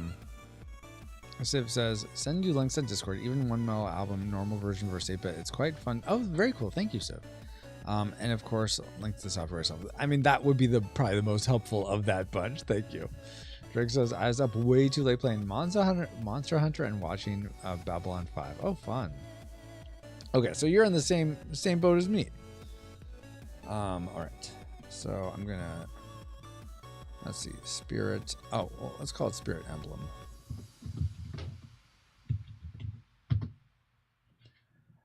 All right. And so this Spirit Emblem, this socket? No, the socket's for something else. Let me put the sockets above. Spirit Emblem, Spirit Connector. It's a shield part. Energy Shield is that. Okay. I may add some other like energy things in the shield, but for now I'm just gonna leave it as that. Oh, actually no. Let me make the outside darker. I think that would look nice. So we'll do Shift O, inside, darker color, all the way around. Yeah, I like that. Oh yeah, I like that. Gives it some, so it doesn't feel. It feels less floating, I think, when I do that. Okay. I also may move this. I may adjust where the emblem and stuff are, but for now I'm gonna leave it there. Okay, let's move these 3 to the side. So they're gonna be like somewhere like there, maybe even there, I think. Something like that. Okay. So now I'm trying to think. I think I'm going to do for the Golem Guard. I'm just gonna take the brown, my basic brown, and make him all that color, and then work on other parts after. Let me take the shield off, otherwise that's gonna be a little too distracting. All right, and so we want. I want this eye. I'm gonna take this eye and repurpose it. Oh, so I can just take it from over here. What am I doing? Okay. Like this one looks more like just sort of like I'm looking at you. I want the one in the Golem Guard to look more like more serious? Is that the word I'm going for? Maybe more serious? I don't know if that's what I'm trying to say here. Let's see. Where can I? Okay, I'm having trouble. Oh, let me take off that. That might help. There we go. Take that. Copy. And let's go back to the Junk Golem. That Golem Guard. Gosh. And I'm gonna put that. I want to be on the right thing. Let's put it because I want to position this around. This is gonna be Golem Eye.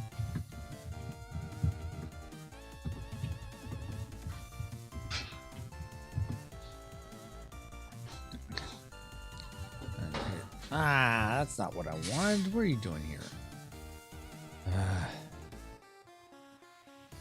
Okay, I probably need to select the right thing. That might help. All right, you copy over here.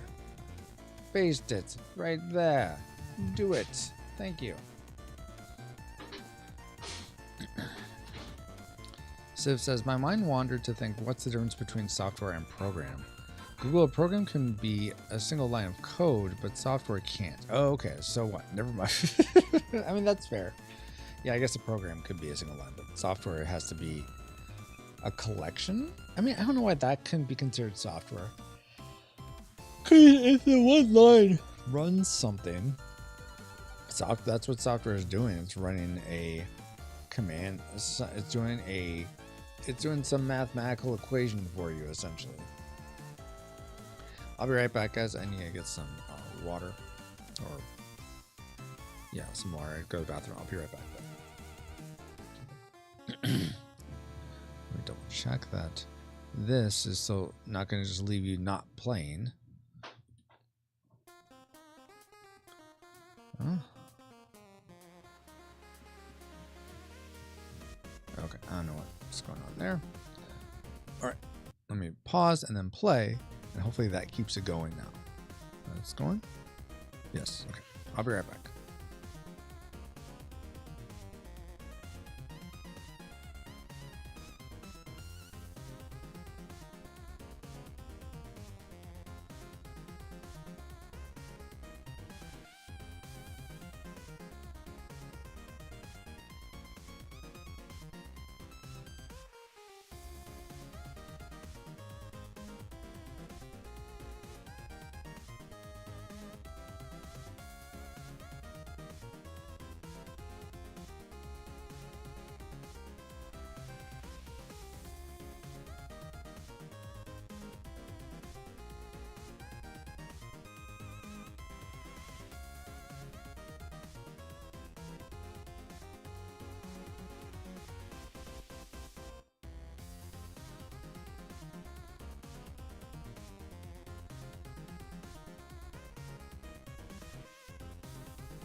I know, you all missed me. You're like, where's Francisco? I need more Francisco in my life. Said no one probably ever. Ah, stickers. Oh my gosh. All right. Let's see. Yes, chair stream. Oh my gosh. Let's see. Civ says, Dino waiting dance. I like it. Why are you... Get away from me, hand. Stop picking at me. Chair stream sticker time. Yeah, there you go, Drake. Oh my word.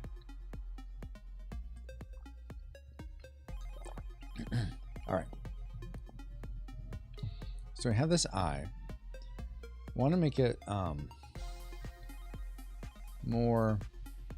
Hey, Jack B. Bosma. May I stream your stream on Meetin? I don't know what that means, Jack. I'm sorry.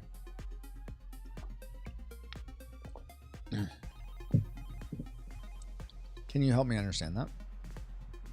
Okay, so yep, come on. So if we want this to be an eye for this golem,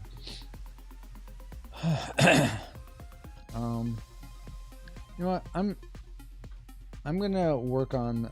Well, yeah, let me do this. I do want to work on that. Let's give it some. No, those highlights can be that. It's gonna be this color. Oh, and maybe the pupil or whatever, or iris. What's the colored part? The iris. No, that's the white part. No, that's the white eye. I think the iris is the colored part. I think. Let's make that wherever the background color is. So this is, I think we're essentially working on the wind one. And I should really just delete this guy and move the other ones back. There we go. So that's where the cut is going to essentially happen. Or not quite, but there's a border around that then these go past. Okay. So if this one is blue. Oh, we're working on the blue one. Okay. So then given that, I think we would have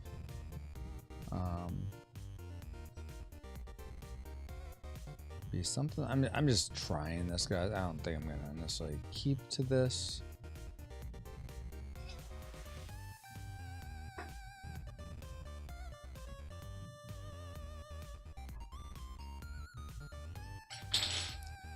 Oh, that's kind of cool looking.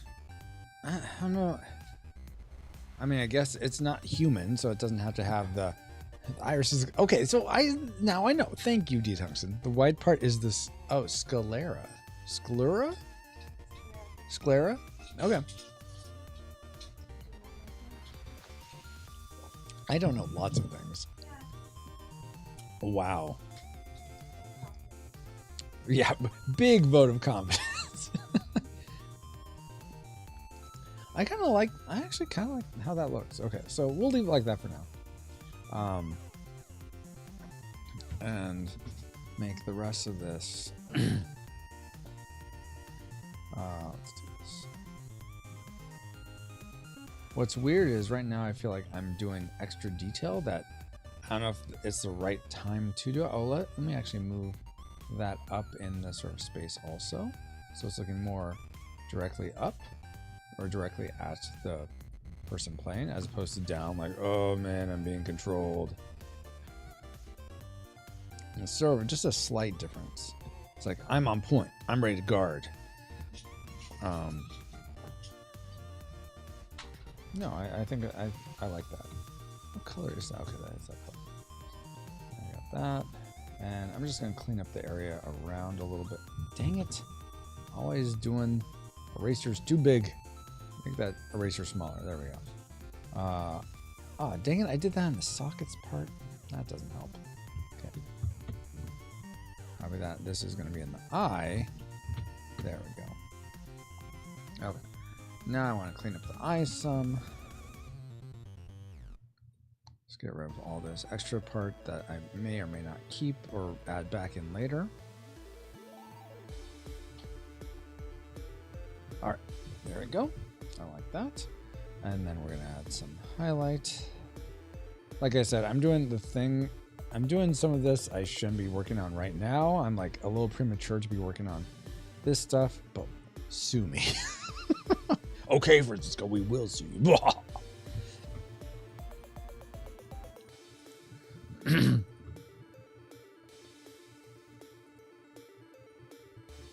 Okay, there we go.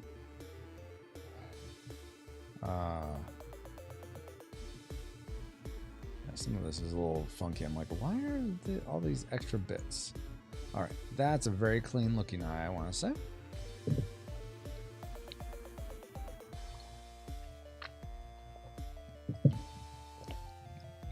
Okay, now I think what I want to do is have sort of a I'm thinking of like the shape. If you were to like turn this on its side and stuff, how would it look to like give me an idea of where the curves and stuff would be? So I'm thinking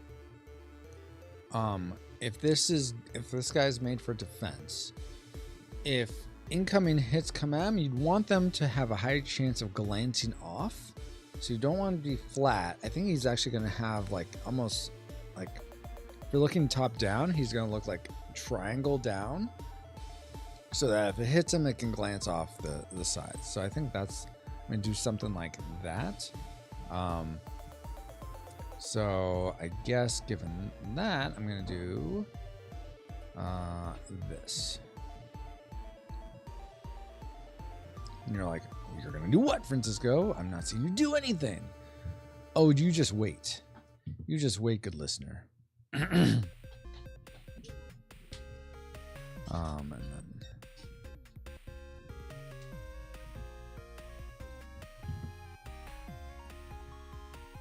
so something like that. And then this part's going to be dark on the inside, because this is where it's sort of exposed. And I'm working on the eye again. Dang it, this isn't what I want for the eye. I mean, this is part of the eye, I guess, but really this is not the eye, so I should be doing this on the body. Always with the mess ups. Okay. So we'll take that off. We'll put on the Guard body. There we go. Which is where I should be working on all this. All right, and then these parts are going to recede back. So we have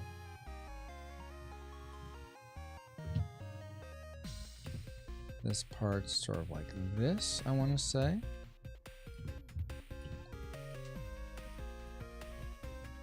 Okay. Oh, maybe, yeah, that goes all the way down to there. So it's almost like almost like it's a pyramid pointing out toward you as well as up type of thing. That's interesting.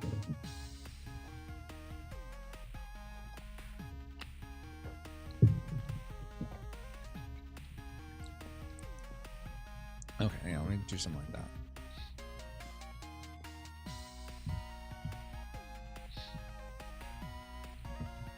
I think that's a little weird given where that is.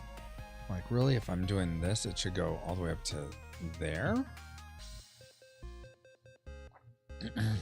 So let me make that adjustment and see how that looks. I may not like this. I may like that sort of soft sort of curve to it. Oh, and the eye's in the way there.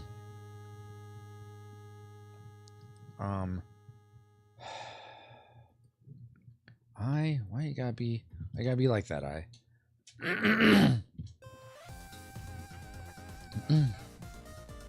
I like how it gives it a more sort of a hand machined look, though, to have it not be perfectly like lined.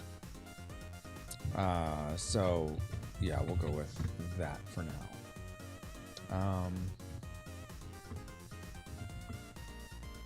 All right, that I think. Excuse me. All right. And then that goes there. So really, this, if I'm thinking of reflections right, would be like this. No, Francisco. Continues. Oh man, what am I missing? Something's not right. Oh, okay, right there. So I need to connect those. Like that.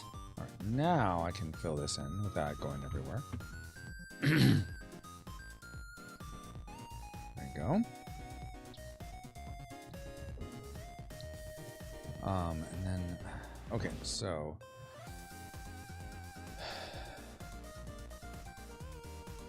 that, I mean, that kind of makes sense. And then it sort of goes back to that.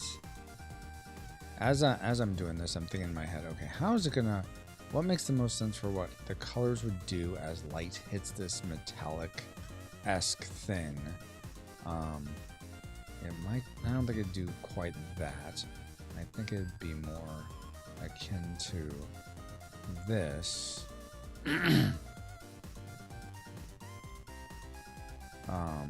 Or it would just like go into that. Okay, before I do that, let me think about how this is going to go into it, because there's going to be this whole armature that goes into this pyramid. And how would that connect into it? I feel like it's sort of just, there might be a little bit of a recession in the pyramid to accommodate it, but not much of one. So something like this, I think. Okay. And then like that. No, okay. So that's where it goes in.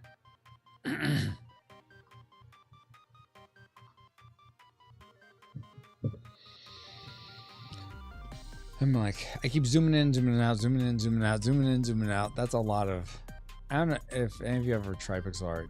If you've done it for any length of time, I'd be curious if you don't do this. Zoom in, zoom out, zoom in, zoom out. Now you may be like, Francisco, you have this little preview guy. Why aren't you just looking at that? Well, it's not as simple as that. I don't have a good answer to that. I just don't. I mean, I do sometimes, but.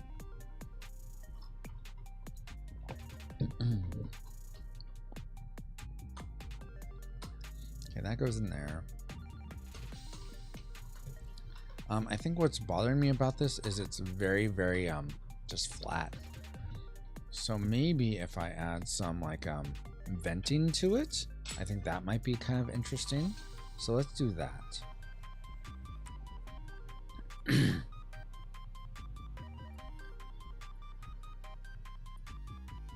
All right. Let's try that. I kind of like how that looks. Now let's add some of this to the bottom part.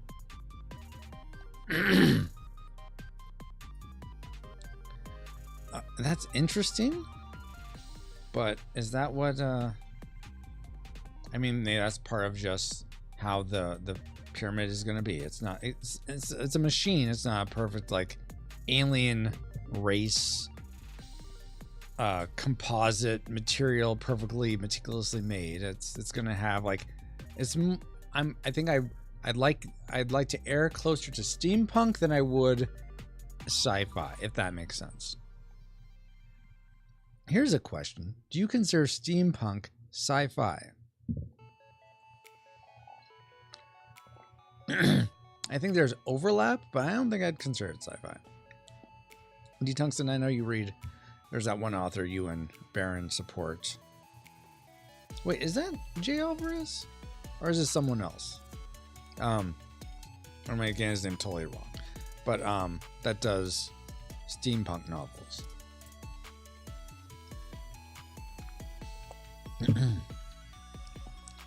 Sip says, no, it's too close to future to be sci-fi, lol.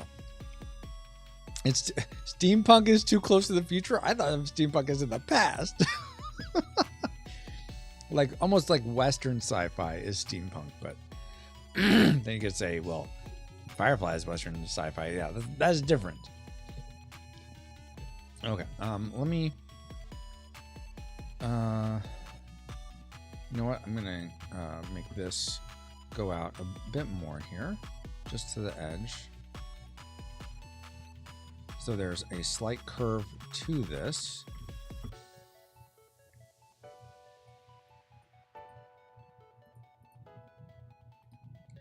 So yeah, there's sort of a curve to that shimmer, or this part where it's reflective. In fact, I'm gonna make that even more so.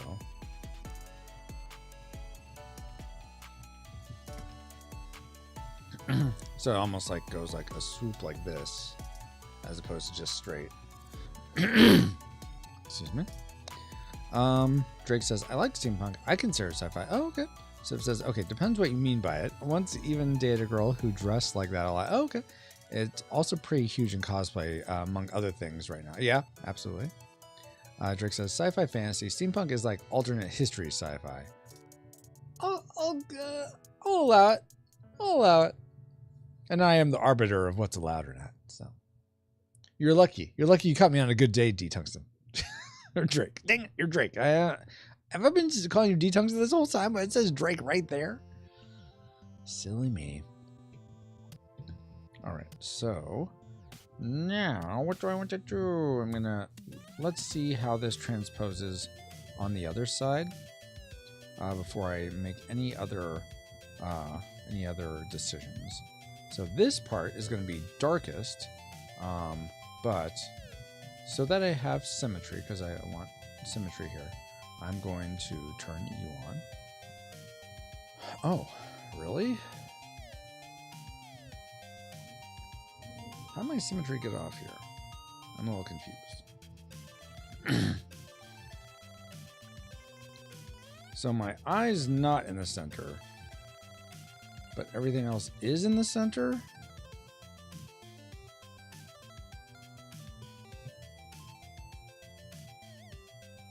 What happened?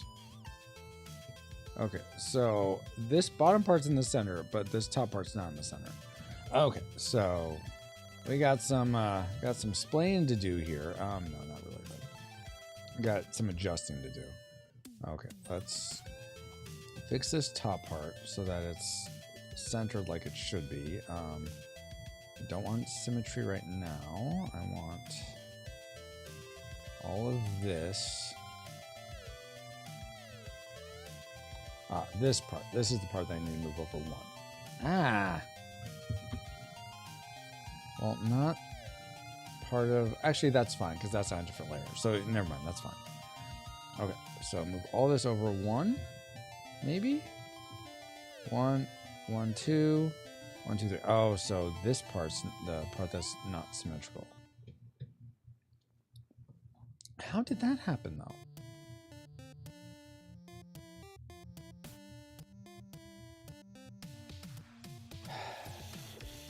Okay, let's go back.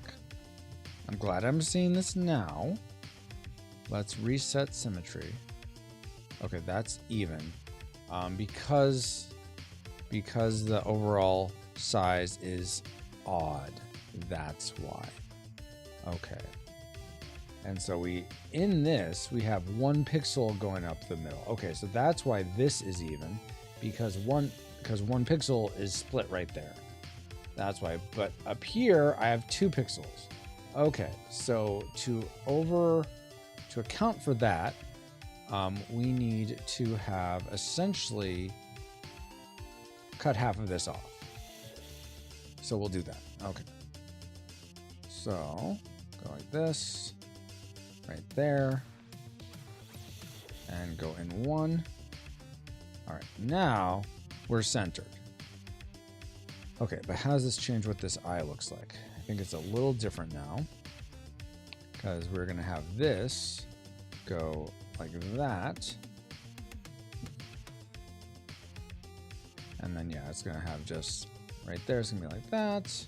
And then it can just be dark like this. And then I think what I'm gonna do is actually I'm gonna do it a little. I'm sorry, I'm sort of all in my head about how I'm gonna do this, guys, and I'm not articulating it very well at all. I'm trying to think of, okay, there's a reflection on this side, there's a shadow on this side. Now that I've made things symmetrical like they should have been when I was first making this, I need to think of like, okay, so now where do I want the shadows to actually go? How do I want it to look to make it look like it is symmetrical, even though the light's casting at it from the top left? How am I trying to make that happen? So that's what I'm going through right now. Kirk says, I'm back. Lost service when I went in Bucky's. What's Bucky's? Drake says, true, it is your show. You can be the arbiter. Yes. The author you were thinking of is John D. Okay, so it is John Delarose. Yes. Okay. I'm glad I know some things. Okay. Wow, Francisco. So that's all. So am I looking at this correctly then? Let me look at this guy. Yeah, that on the outside, I always have the darkest. So let me continue that. Let me do that so that that will also help my symmetry here. So symmetry, make sure this is like that. Okay, so that's off also. It's a little wonky. That's fine though. So I'm gonna go like this.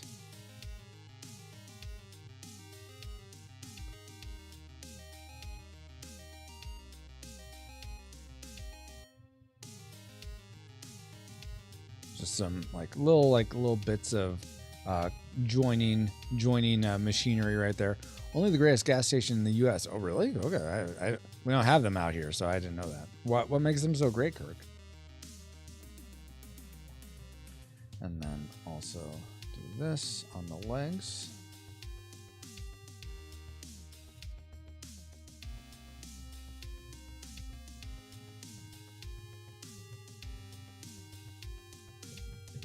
So sometimes I'll watch.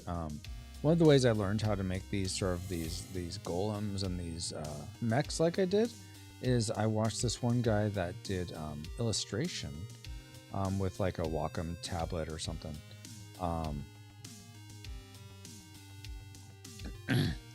And he had this like symmetry thing, and when you make this symmetry line where it mirrors what you're doing on one side, it makes sort of these it can make very robotic looking or even humanoid if you're going for that type creations. And I don't think I realized you could do that at the time. So it really helped me understand, oh, okay, so that's sort of how to go about it. And just watching his process really helped me to understand, oh, this is what I can do. So I've really adopted a lot of just watching a little bit of that one video. So it's interesting what you can learn from watching certain things. Okay, I'm gonna clean this up now. All right. So now I need to determine if I'm going to have the eye be a little bigger or continue to be like this. I think making it a little bigger will make it more. If I make it too slanted, I think it becomes more like a cat eye or a snake eye and becomes more menacing. A little wider is more like a companion. So that's why I'm going to make it a little wider here. If I turn symmetry off for a moment, and I want to be on the eye, not somewhere else. So let's do that. Okay, like that. And now I'm going to just extend this part.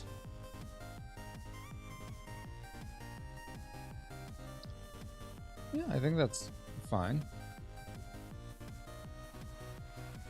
I guess I could make it a lot bigger. And so so it goes down like this also. And then it's just, it's not round, it's just big. Hello, I'm here to help you.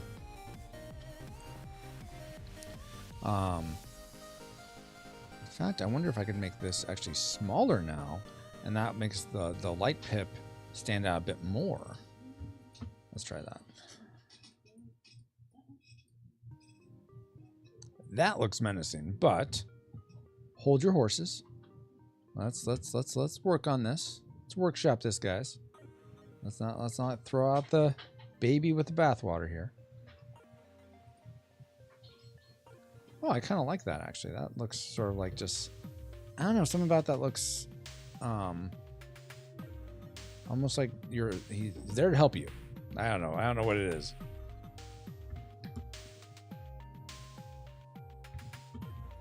How can I help you? I am Golem Guard 5000, here to help.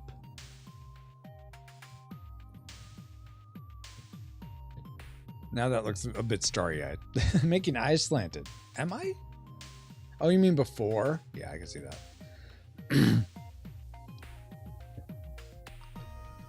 I think that's a bit too, like, hey guys, how you doing? Aw, I love you, Mageneers. That's a bit too much. Don't want quite that extreme. Let's go with that. And then maybe just one more pip down there. Yeah, I think that I like that. Okay. And then maybe a really dark part like that. Ooh, okay.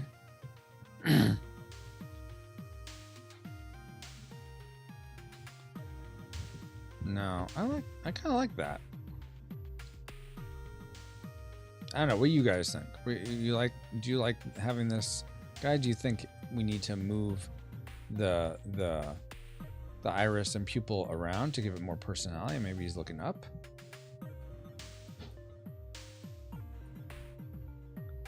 Like, what's up over there? Or could have him looking sort of down.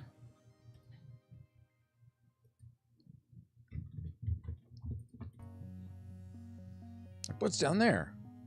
I feel like just looking direct makes more sense. Like, you know, I'm straight shooter, I'm looking right ahead, looking right at you. I'm ready. I'm ready for whatever's coming at me. I think we'll go with that for now. All right. So we got this. I think what I'll do is on this side, the part that's dark here is going to be lighter over here because the light bounce, I'm not saying it quite right, is going to hit that part. So let's do this. For now, I'm just going to make it really, really bright. I'm not going to keep it that way, but not that, Francisco. Gonna go like this.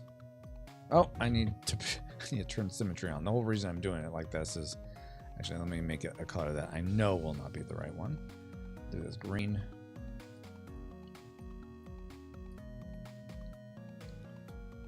Okay.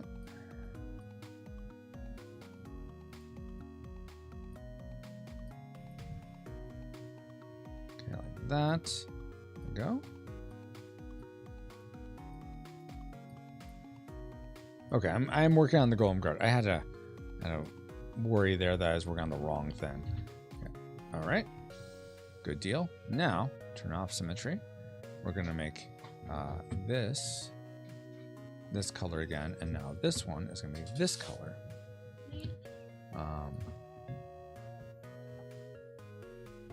Okay. Oh, okay. Thank you. All right, and now I'm actually going to make parts in here darker than they otherwise would be. Let's see, that's the dark part. Okay, I'm going to make, let's do this. Whoa, no, not that. I'm going to make some of this a little darker.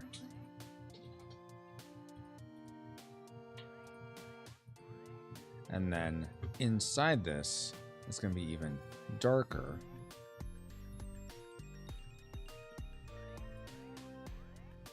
Okay, like that, yeah. I think I need to reduce the eye though to just the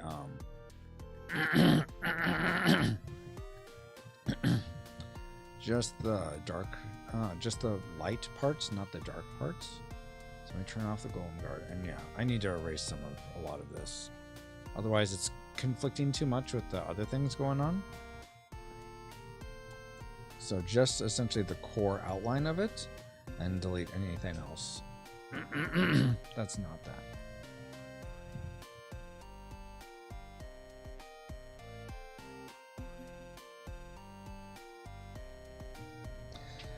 I can tell I've used my voice a lot. Okay, there we go. Ooh, I need to fix this part now, apparently. I didn't realize I was relying on the eye for those elements. Okay. Go right to there. Okay, and then there we go. Actually, I think this part would go all the way in. Let's see, that touches there, touches there, touches there. Okay. Huh, now I'm like, is that quite right? I feel like this is off a little. Okay, this is the dead center, this part. So really, should I really have this darkened part? Oh yeah, I wanted to just show a little bit extra darkening. That's what I'm going for with that.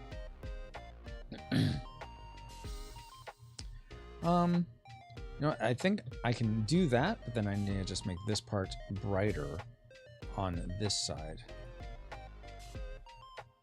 So that's there.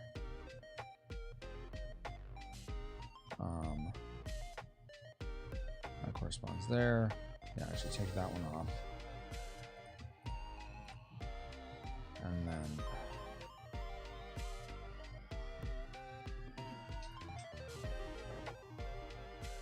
I don't know, I'm having trouble. Oh, and Rushmore's over on the YouTube side. Let's switch over here. Bucky is a country store gas station started in Texas. They only started branching out right before COVID.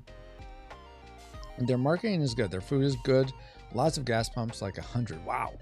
But super packed. So if you don't like crowds, stay away. Okay, interesting. They're like the in and out of gas stations.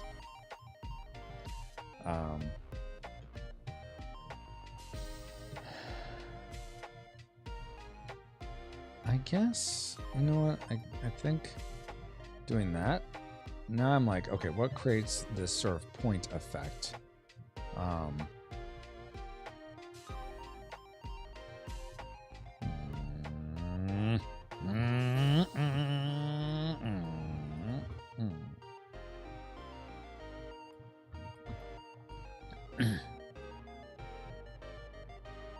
Yeah, okay, I'm trying to make this shadow too much. That's the problem I'm having. Okay, so just go like that. That's fine. This can go up a little bit more. This can come down one. Okay, go out like that. Yeah, there we go. Oh, this can go like that. This needs to go in like that. Okay, there we go. So now, plus, I forgot I'm going to be having this grill part also. So given that, I think I need to just do, I don't want like that. Yeah, I think I want less each time. All right, so now I'm gonna carry over this grill part on the other side. Before I do that though, let me darken down here because I feel like this needs to be really dark because this is the underside. So we're gonna do, this part could be light like right here. Nope. I forgot I need to go all the way up because the eye isn't part of this yet. You can go to there. That'll work. Okay. And then this part will be dark. So right there. Nope, nope, nope. Okay, dark, and now we have this darker part, which goes to about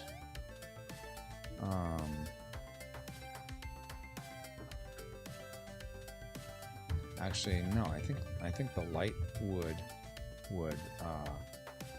hit it a little different. If there's light there, I think this would go something like this, or even like this.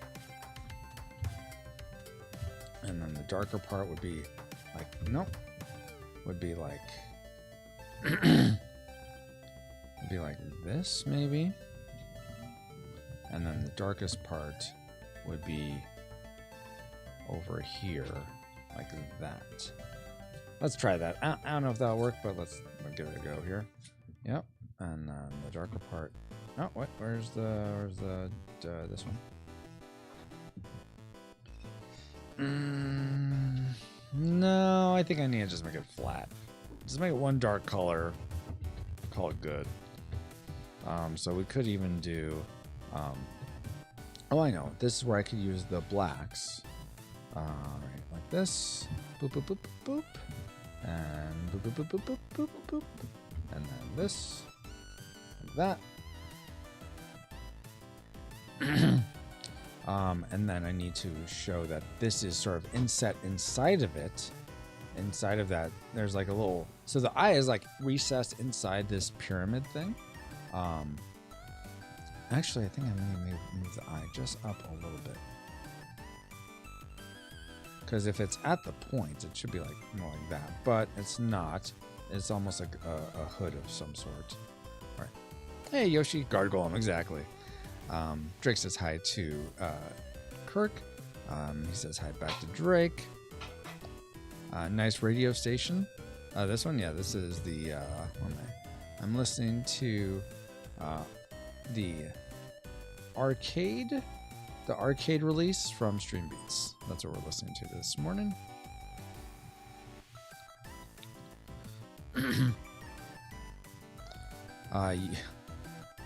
I know it sounded like that, but I was talking about the black colors. And I mean, people want to take me out of context. What can I do? I don't. If you are, I've said this before, I'll reiterate.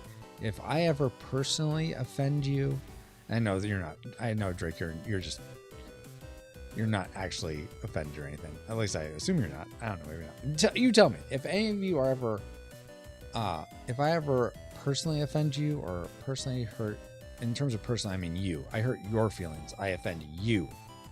You, Drake. You, Kirk. You, Jack. You, Ashley. Sure. Or Kyron. Any of you personally, I offend, hurt your feelings. You feel belittled by something I did. Please tell me. I do not want you to feel like I'm being hostile towards you, or that I don't like you, or that I'm upset with you, or I wish you were gone, or anything like that. By all means, say something. You can say it personally. You can DM me personally, or you can do it in chat, whichever. Say, Francisco, that really hurt my feelings. That really upset me because of, because I feel like you stereotype me or generalize me or something like that. But if you are offended on behalf of someone else, I don't have time for you, because I don't think it's not your place to defend someone else unless you're an attorney and they're your client, or you're a parent and they're your child. I'm trying to think if there's any other cases. I think those are the only times.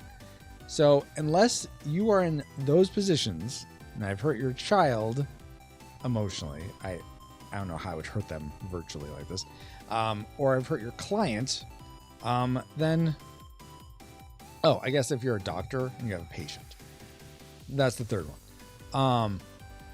If you're not any of those, then if you're offended on behalf of someone else, I'm sorry, I don't have time for that. So fine, to be offended. I'm not going to apologize for that. I know what you meant. Yep, I'm amused. Okay, good. I'm glad you're amused, Drake. I figured you would be. Let's see. And maybe that's misguided of me to be thinking that.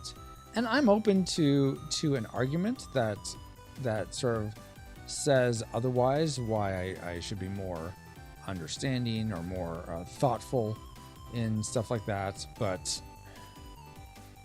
I mean, there's nothing that I have not been swayed thus far.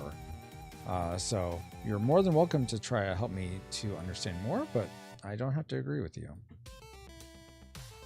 Just like you don't have to agree with me and my awesome wisdom. Yeah, I'm not full of it. You're full of it. Actually, you're not. You guys are awesome. Now I'm really just talking out my bum here. All right, so there are the sort of the vents on that side. I wonder if I want to make it so that they come out all at the same point and then come back in. No, I like this sort of like they taper down. I think I want to make these go out a little bit more though at the bottom, and then maybe at the top they go out less. Whoa. So that the more they go out, the less the less shadow. So what would that mean? If they're going out a lot, and that means they'd be closer to the body than the ones at the top. So the ones at the top would be very far out from the body. Is that what that sort of means? I don't know if I want it to be that. I'm thinking, processing, trying to distinguish right from wrong. Steph says, Yoshi whoop. Oh, I think that's like what is that? A little like rat mouse thing? Oh, it's a pig. Lechonk. Drake says, not a GLaDOS who only wants you gone. Exactly. I agree with you. Yeah, I'm pretty sure you and I are on the same wavelength about stuff like that, Drake. Civ says, has Cow ever offended Fran Retro? I think plenty. Oh, I don't know. Me? I never offend Francisco. Do I, Francisco? I guess not in a serious way. Ha! I never offend him. Hello, by the way, anyone that doesn't have the pleasure of knowing me. I'm Calculus, a fun-loving cow. And pay no attention to Francisco moving his lips. I'm his ventriloquist. Watch. So I like to make you think the magic is that I move my lips too. But really, look at this. Hi, I'm Francisco. Look at that! Look at that! I didn't move my lips at all. And you saw him moving his lips. I'm amazing ventriloquist cow. What? Have you ever stopped to think maybe I'm the ventriloquist that's not very good and you're the dummy? Do you hear that? You called me a dummy. I am offended. Apologize. You said you would.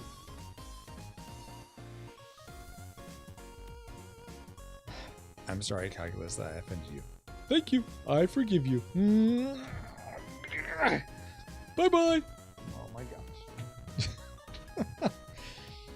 gosh. There he is. I said yes. Drake says, oh, I went to look up the radio station. I already forgot it. Oh no.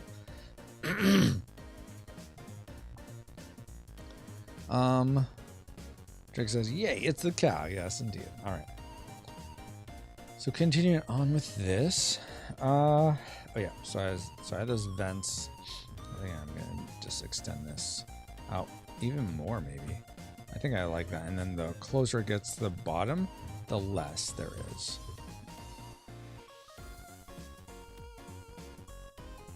Oh, but if these are shadows because of light, this is gonna go all the way to the edge, I think.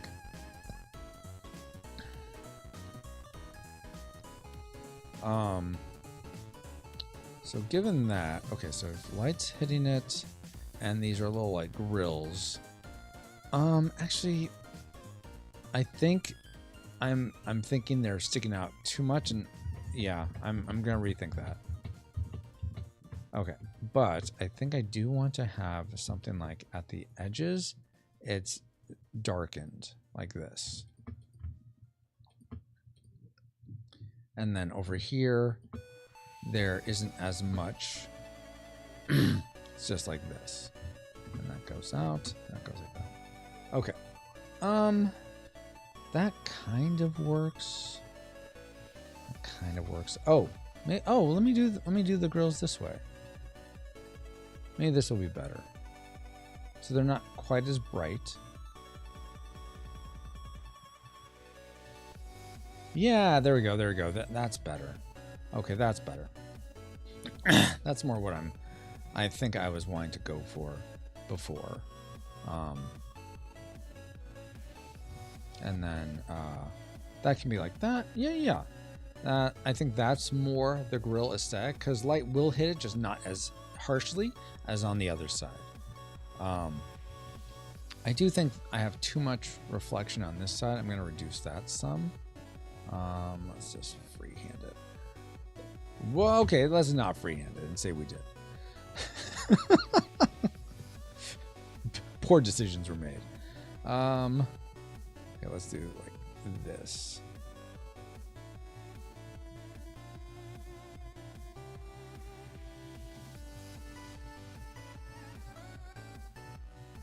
All right, there we go.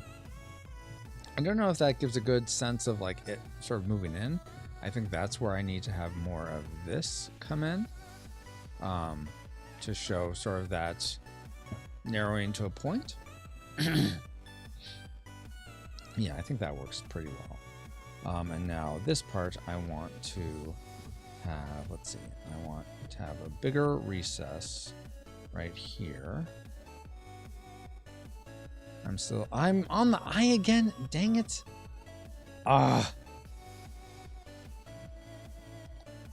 Dang it. And you know what? I like the eye there. I'm gonna commit. We're gonna commit, guys. It's just gonna be there. If I ever have to move it, all right, fine. But I think overall I like it there. So we're just gonna commit to it being right there. Merge down. Where is that? Merge down. All right. Committed. Welcome back, Karen. Back from having been stepped away. You've made a lot of progress by the looks of it. I have Ace Spread as well. Nice. I should learn more with it. I really enjoy it. I used to use this program online called Piskel. Pixel? Piskel? I think it's Piskel. In fact, it's probably still live. They used to have it, though, that you could... let's see if I can get Piskel. Yeah. This probably won't work. Yeah, sorry. I know it's not found.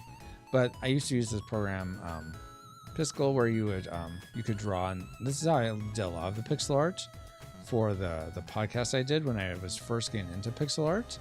I don't know what that's supposed to be. What do you think this is? Like it's cloud formation. What does it look like to you? It's kind of like a lion with a derpy eye. There's the eye. Here's the other eye. Eye. Sort of the mane here. Ear. Here's the muzzle.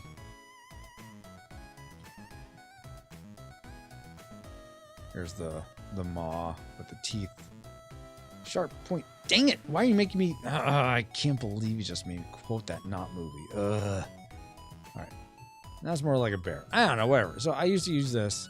And you could actually save your pixel to their back, to their thing, save to your gallery. Wait, you can do that again? Offline as a file, offline in browser. Oh, you save in your browser. Oh, interesting. So I used to use this, but then they were a downgrade, and also I just wanted more tools. So I decided to pay. I think I bought this through Humble Bundle, Ace Sprite. So, yeah, that's what I'm using. So this is what the we have the energy shield off right now. Let's see what this is looking like with the energy shield. Okay, interesting. And so that's where the shield's going to be. This arm is going to go down and sort of connect to this shield. I am curious if I just have, let's move the shield around. I'm just curious what might happen if I have it up higher. I don't want to block the eye. But if I put it over here or right here, like straight down, I like that, but I can't justify it being, why? Because I don't want part of the shield clipped off. I feel like that, I mean, I guess it could be clipped off, but I just don't like that look on the card where I want all the art to be in the card as much as possible, except what connects to it. Oh my gosh. I guess this part could be behind the border. Like I cut it off where this black part is. Why am I pink all of a sudden? Just putting my hand up there, maybe I'll pink. Jeez. Let's see. Also, by the way, I'm going to be ending in about 20-ish minutes. Yoshi says hi to Civ. You found the music, of course, Drake. Do you mind sending the software you mentioned about chiptune music, Civ? Yeah, send that to Yoshi. Drake says, so I was inspired to take on a project. I'm attempting to translate Japanese-only Siren. Wow, really? What was the Siren game, Drake? So I like how this would, like, essentially, if he moves it down, he can shield everything. Part of me likes it up here. Almost like, oh, I really like that, where, like, you see the eye just past the shield. Maybe I should make the shield thinner. It doesn't have to be quite as wide. I mean, a shield is, I mean, I guess you could, there are some shields that completely cover a person, but I don't think they're ever meant to do that. They're meant to cover the main, your, like, most weakest parts of the what's it called? Like your rib cage, essential organs. I don't know if that's the term. Doctors in chat, tell me what they are. Not life-giving. I mean, it's all like sort of life important. Wait, do I have? Are we at? Okay, yeah, that is one. So that is centered as it should be.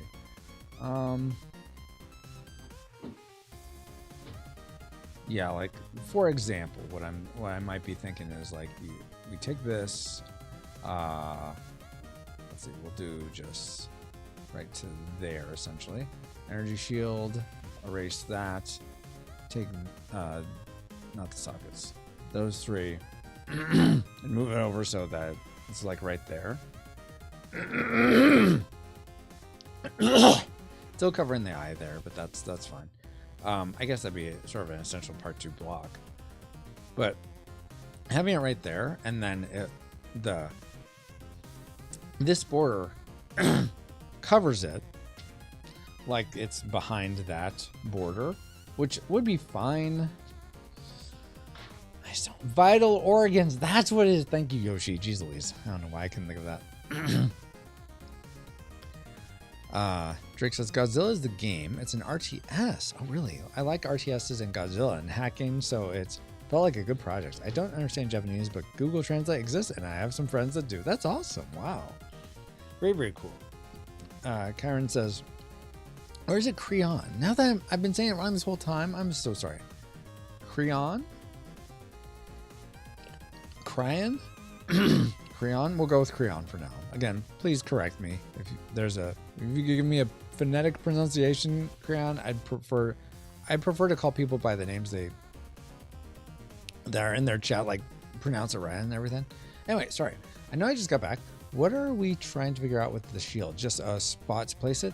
Yeah, exactly. Pretty much. Like, I like the idea of seeing the full shield art on this, but I also like the idea of seeing the eye just pierce through, just peek out from the shield, even though it is translucent, so you could see through it. So I guess it could just be right here. But then you lose some of the color in the eye, and the eye will be a different color based on which city. Like, for instance, this one on the back of it will be this art, but it'll be red, like a red eye, red background. Also, the city won't look destroyed like it is now. It'll look more put together. So you just lose some of that color then of the blue or the red or the green or the purple, which isn't the end of the world. But I also like seeing the full shield, because then it's like, oh yeah, move shield into position, compact down. I mean, it's not like you're seeing any of this in your animation, but it's like the theater of the mind.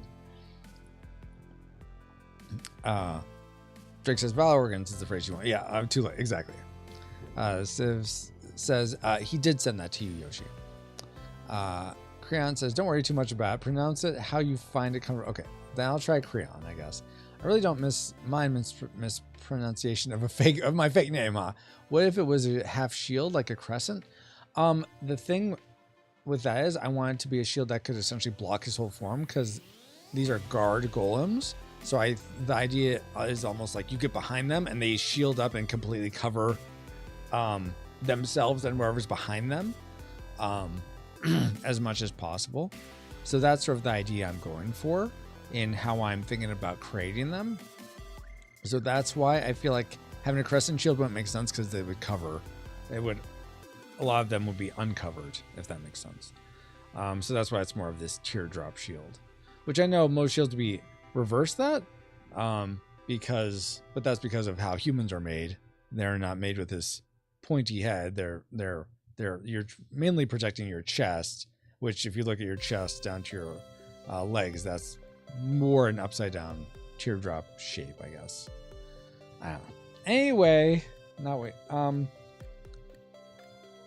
so also I just realized if I go out all the way to here, then it's going to be, if I go all the way out to there, part of that's going to get clipped off anyway, because the bleed is, do I have the bleed on here? Oh wait, no, I don't have the bleed on any of these. But essentially, anything in this area, outside of this area, will be cut off. So I shouldn't go all the way to the edge of the black anyway. I think what I'm going to do is I'm going to reduce the overall size of the shield. I think I'm just going to reduce the overall size of the shield. So it wouldn't be something that covers it completely, but covers a lot of it. And so I think, and you could still have this emblem, which I want to keep the emblem the same size. But that's what I'll do, I think. Maybe it only is active on the right half of the shield. That way his face is uncovered. Yeah, maybe.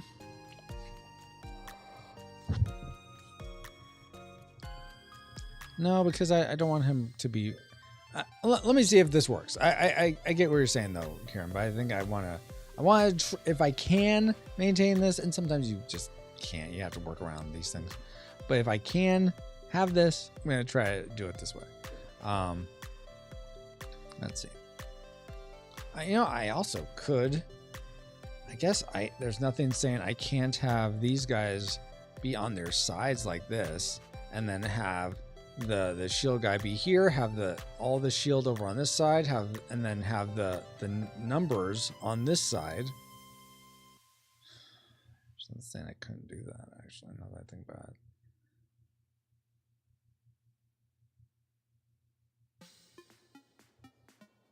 I'm thinking. Crap. Because now I'm thinking maybe I can even do that with these guys, but then you write these on the side. So part of me has been thinking with these. That's not a good one. I always forget that it's okay. Here we go. Like this guy. So this is the main mascot of Junkyard Juggernauts, Chonk. With these guys, these are at the top of your player board. Like you have the arms connected to here, and the legs down here, and they're just like. They're just set. You just put them down the table. There's nothing like connecting them together. I do have a wonderful idea of how to make like a dual layer card that these will like snug sort of set into. I don't know how to prototype that in a way that I know how I would produce it, but I don't know how to prototype it myself so that I can figure out, okay, where are the measurements to be able to do that. And then if I do prototype it, I have to get that sent away, bring it back, see if it's right. And there's a lot of complexity to something like that. I guess I could always get on a call with them and say, hey, this is what I have. I'm not sure how to do this. How much to make this so that it works the first time? Anyway, all that being said, right now you have it so you write the stats at the top. For whatever arms and legs you get these stats, and they change throughout the game. The problem is this is at the top, and you're sort of having to write sort of like right like this on them without touching. You can't, like, if you rest your hand, you're gonna shuffle cards around, you're gonna move them out of the way. It's annoying. So you want to like go like this, which is annoying to have to, and erase like this, which is annoying to have to do over and over and over again. I thought about making. Are you responding to what I'm saying, or something else? Yeah, thank you. Thank you. Yeah. And the oven is green. Wahaha. Chunk looks like an oven. Yeah, I could see that. I could see how it looks like an oven, but he's supposed to be like sort of, yeah, this steam kettle type thing. That does look like Idaho.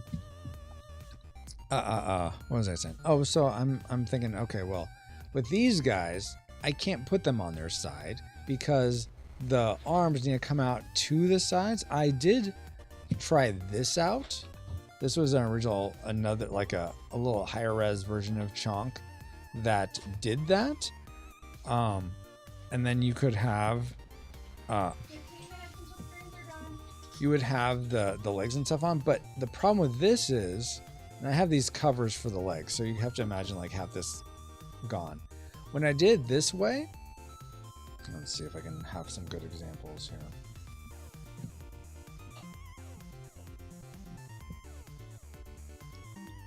All these cards everywhere. Okay, here we go. When I have this, so this is gonna be a little weird, but there's one and there's another, and you have to imagine that the middle legs are gone. It's hard to imagine that. How do I?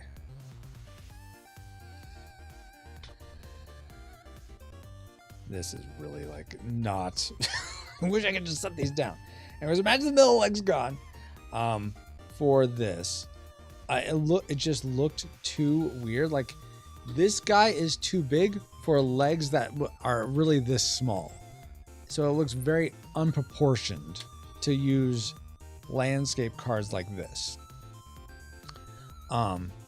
So I went with this, which they look a lot more proportional.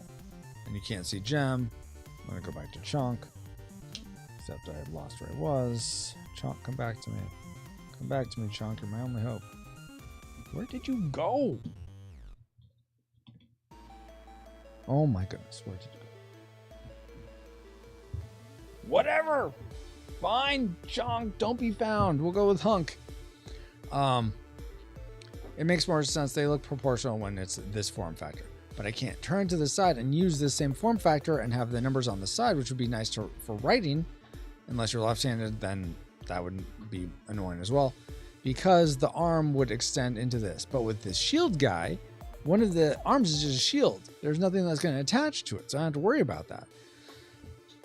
So now I'm wondering, okay, so for these guys, it doesn't make sense, because again, you have that same issue where there's cards on the sides, on both sides. But with these guys, maybe I make it when they're like this, they are horizontal, and then I have stats on the side, because nothing links to that. I mean, I think that actually is I think that's a great way to go. I get to maintain the shield. I can position it wherever. I can have stats on the side. Then they look. Then you know, okay, this is the Golem Guard version. This is the Junk Golem version. Yeah. So I think I'm gonna do that. So that's frustrating. I mean, this is all not like effort lost or anything. I just have to change things up to be that different size. So I think I can set up at least that template in the next what would that be? Well, I'll give myself about 10 more minutes. Chonk looks at, and Drake's like, Chonk. Karen says, sorry, thinking of more ideas. Oh, no worries. No reason to apologize for that. Oh wait, I'm a little behind. God, it makes sense. Is there a way you can make it that his eye have a harsher sort of glow to it? Maybe make a darker blue on the shield right where the eye is. Oh, maybe. Yeah, that's a good point. I could do that. So it looks like glow extends it. Another option possible, I know, I don't know the limitations HBR has. Is it possible to skew the image of the shield, keep the full size, make it look like he's carrying the shield on its side? Oh, that's, yeah, that's certainly a possibility. That's not a bad idea. I don't know if it would read as well. I mean, certainly if I could animate this, obviously that would read very well. That would be awesome. It being an energy shield, I don't know if it would read as well though. Plus, I lose the art of the emblem in the middle. That'd be too skewed. You couldn't tell what it was. And I do want to maintain that. So I think more ideas. For your torsos, they could have base stats and your arms, legs will be plus minus the robot stats. Just let the players math out. Oh, believe me, I had people like early, like this not that version. This version of the game, there was a lot more math than there is now. I'm so thankful no one's complained about the game being too mathy or anything in this current iteration, but back in this version, there was a lot of math and people kept saying, it's too mathy. There's so much math, too mathy in this game. So I'm like, I'm trying to distance myself from that as much as possible and make it so that people can, there is adding, subtracting, and some light multiplication. Oh my gosh. But I think it's important to be able to allow people to write the write on the card so you're not having to remember it. And also I thought about maybe dice to keep track, but that increases the costs like by I think $10 to $20 more just for the dice to keep track of your life. So I wasn't, that's not a feasible alternative, especially since it's kind of just nice to just be able to write it down. Other ideas I'm thinking is of taking using, instead of this space being like info about your combat and all that, trying to put this stuff on the board or on a different card and having this be your stats where you just write down for your Juggernaut below your character. So that's where I'm actually going toward, is doing that instead, having your stats on your Mageneer card, because that's down lower where you're going to be fiddling with it anyway. That's weird. I don't know what that's for. Having it there. So that's where I'm thinking I'm going to have the stats for the torsos and move them off. I just don't know what to put up above. I mean, I guess I could just have, I know this is backwards, but I guess I could just have the name big and then their special effect up here. I guess I could just do that. That seems like a lot of wasted space. I guess I could also have some, I could have the circles for what bonus you have for this, and you could have the bonus up here. And maybe some other effects like disable, like if something's disabled or whatnot. I guess I could have that up there or in this section. That's what I could use that for. Yeah, so I've said before, the closer I feel like I get to finishing this game, the further away I am from it. But it's okay. Those are sort of the minor details. Those are the finishing details. I think the core gameplay, I want to make sure I get to a point where it's fun. But yeah, Korean, if you don't mind, sign up for the newsletter, Junkyard Juggernauts at junkyardjuggernauts.com. I'll just go ahead and put in the chat. So I know that's a lot of junkyardjuggernauts.com. There's the link, except it's not linked, but you could copy paste that. Sign for the newsletter, and you're going to get a confirmation email. You can just reply to that and say, hey, I want to be on a play test. I usually do them during this block Saturday mornings. They last for about 3 hours. It's a longish game. But yeah, if you can be on Discord voice chat, that's very helpful. You don't have to be, but for me explaining rules and stuff, that's just helpful. But yeah, I have some playtests lined up that I still need people on this month. So that'd be fantastic if you don't mind joining. If you want to see how the game kind of plays, on the Rumble channel, you can watch the past live streams of that. I would watch the last one because that's the closest to where the rules are currently. There are still changes from that to where there are now, but let's see. Drake says, I'm left-handed. This is discriminatory. Only kidding, but I am left-handed. That's cool. I don't think I realized that. Ashley is also left-handed, so I am trying to be aware of that. And if the stats are on the bottom here, then it doesn't matter. You can just, I don't think it matters if you're left-handed or right-handed, having them be there. As I'm saying this that really sounds like the best place to put them, because the potions are going to be on the player mats in the potion section.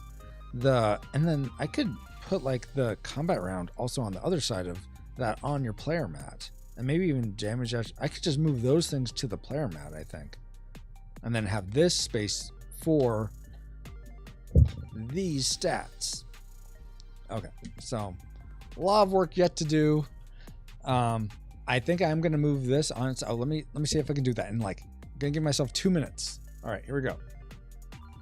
So first off, gonna go over here, gonna copy the whole thing, gonna make a new one at the same dimensions, going to move it on it, rotate canvas 100 or 90 degrees clockwise, going to not the map, not that, okay, this guy. Okay, so we need to copy the body, so copy the body over, bam.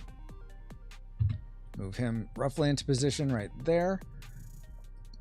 If I could remember. Okay, let's move that. We're going to all the energy shield. Copy. Actually, let me just copy these frames, I think, and the sockets. Yeah, I think I should be able to copy those. And if I just paste, does that work? No, of course not. Why would you just work like I would think you would work? Sometimes Sprite does some weird things, and I don't know why. Okay, so fine. We'll do it individually. That's fine. I don't mind. I don't mind. Except I do. Okay, energy shield. Copy that. To Sprite 1. Right there. I don't know why you're copying below. So this isn't going to be positioned quite like I want it, but that's okay. Now this one. And we're going to do the spirit emblem right there. I think it was about right there. And the shield also I need to change. What's this one? 114. Okay. And spirit emblem. Copy. Gonna be right in the new layer right there. What the? So why do you do that? That's what I wanted you to do before. Okay. This one. Okay. Copy that. Why you do it, you don't do it. That's just great. New layer, V, right about there. Oh, I didn't realize I did that. Okay. And then, was there anything else? Oh, the sockets. Okay. Copy. And then the sockets are going to go in their own layer. Right there. Well, where are the other ones? And there's one. Why don't you get the... Are those not there? Well, those are there. Okay, fine. We'll do this like this. Jeez Louise, why are you making this so hard for me? Yeah. Delete. V. Right there. And then this was... The shield was at 114. We'll go 120. All right. And select all these. Put that about there. I'll probably make the height a little different. Because yeah, I can't go all the way to the top because of where the things are going to be cut off. But there we go. Then we can have the stats over here, and now mind if those cover the shield. I think that'll be fantastic. That's our guard golem. Awesome. Awesome. Thank you, thank you, thank you. Kind of does look like Tears of the King. Oh, does it? I mean, that's fine. Cool. Yeah, Tears of the Kingdom ripped off me. Yeah, I'm sure that's how that works, right? Or are you talking about all the game components, Rushmore? Also, Kirk, I know you got to playtest a while ago a little bit, right? Are you still Saturday mornings are still super busy for you? I know you're still in school and whatnot. But if you are able to playtest soon, that'd be fantastic. And then let's see, who do I have for next week? Because we're wrapping up here, I gotta be done. Notepad++. Whoa. Schedule. So next week is Dustin and Valendra, and I need one more for next week. And then Drake, I have you for the 20th. Are you still good for that? I figured you meant Link. Wait, what? Dang, talk text. I meant Link. Oh. Speaking of Link, it looks like very Breath of the Wild or Tears. Oh, gosh, yeah. I could see that. All right. I'm usually available Sunday evenings. So I try a Sabbath on Sunday evenings, Kieran. I pretty much, unfortunately, most of my game tests are Saturday mornings. So I get if that's a challenge. It's early. I get it. But if you can do that, great. But yeah, I try not to work on this on Sunday afternoons, afternoon to evening. But I think that's going to be it. Thank you guys so much. 20th of April is good. Awesome. Not Jeff Lynn. Okay, good. So I'm a Christian, Creon. I keep saying Kieran and Creon.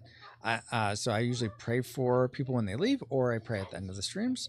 Don't feel like you have to participate in that or do anything, but you're welcome to do that. Bless, man.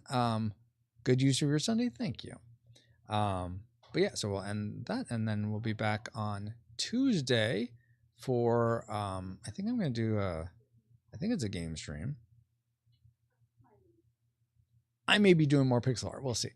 Lord God, thank you for this morning. Thank you for this group of people that I'm so blessed to be able to hang out with, new and old friends. I pray that you would please protect us, provide for us. May those of us who have put our faith and trust in you pursue more and more each day. And pray we all would experience your grace, truth, beauty, and love in a fresh new way.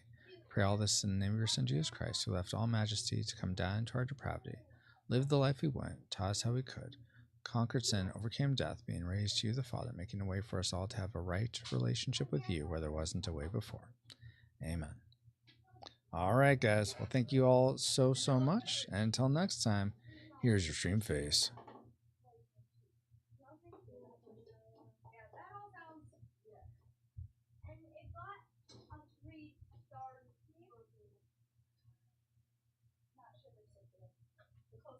I get it. Sorry, I really get it. Love you guys too, and talk to you later. Bye.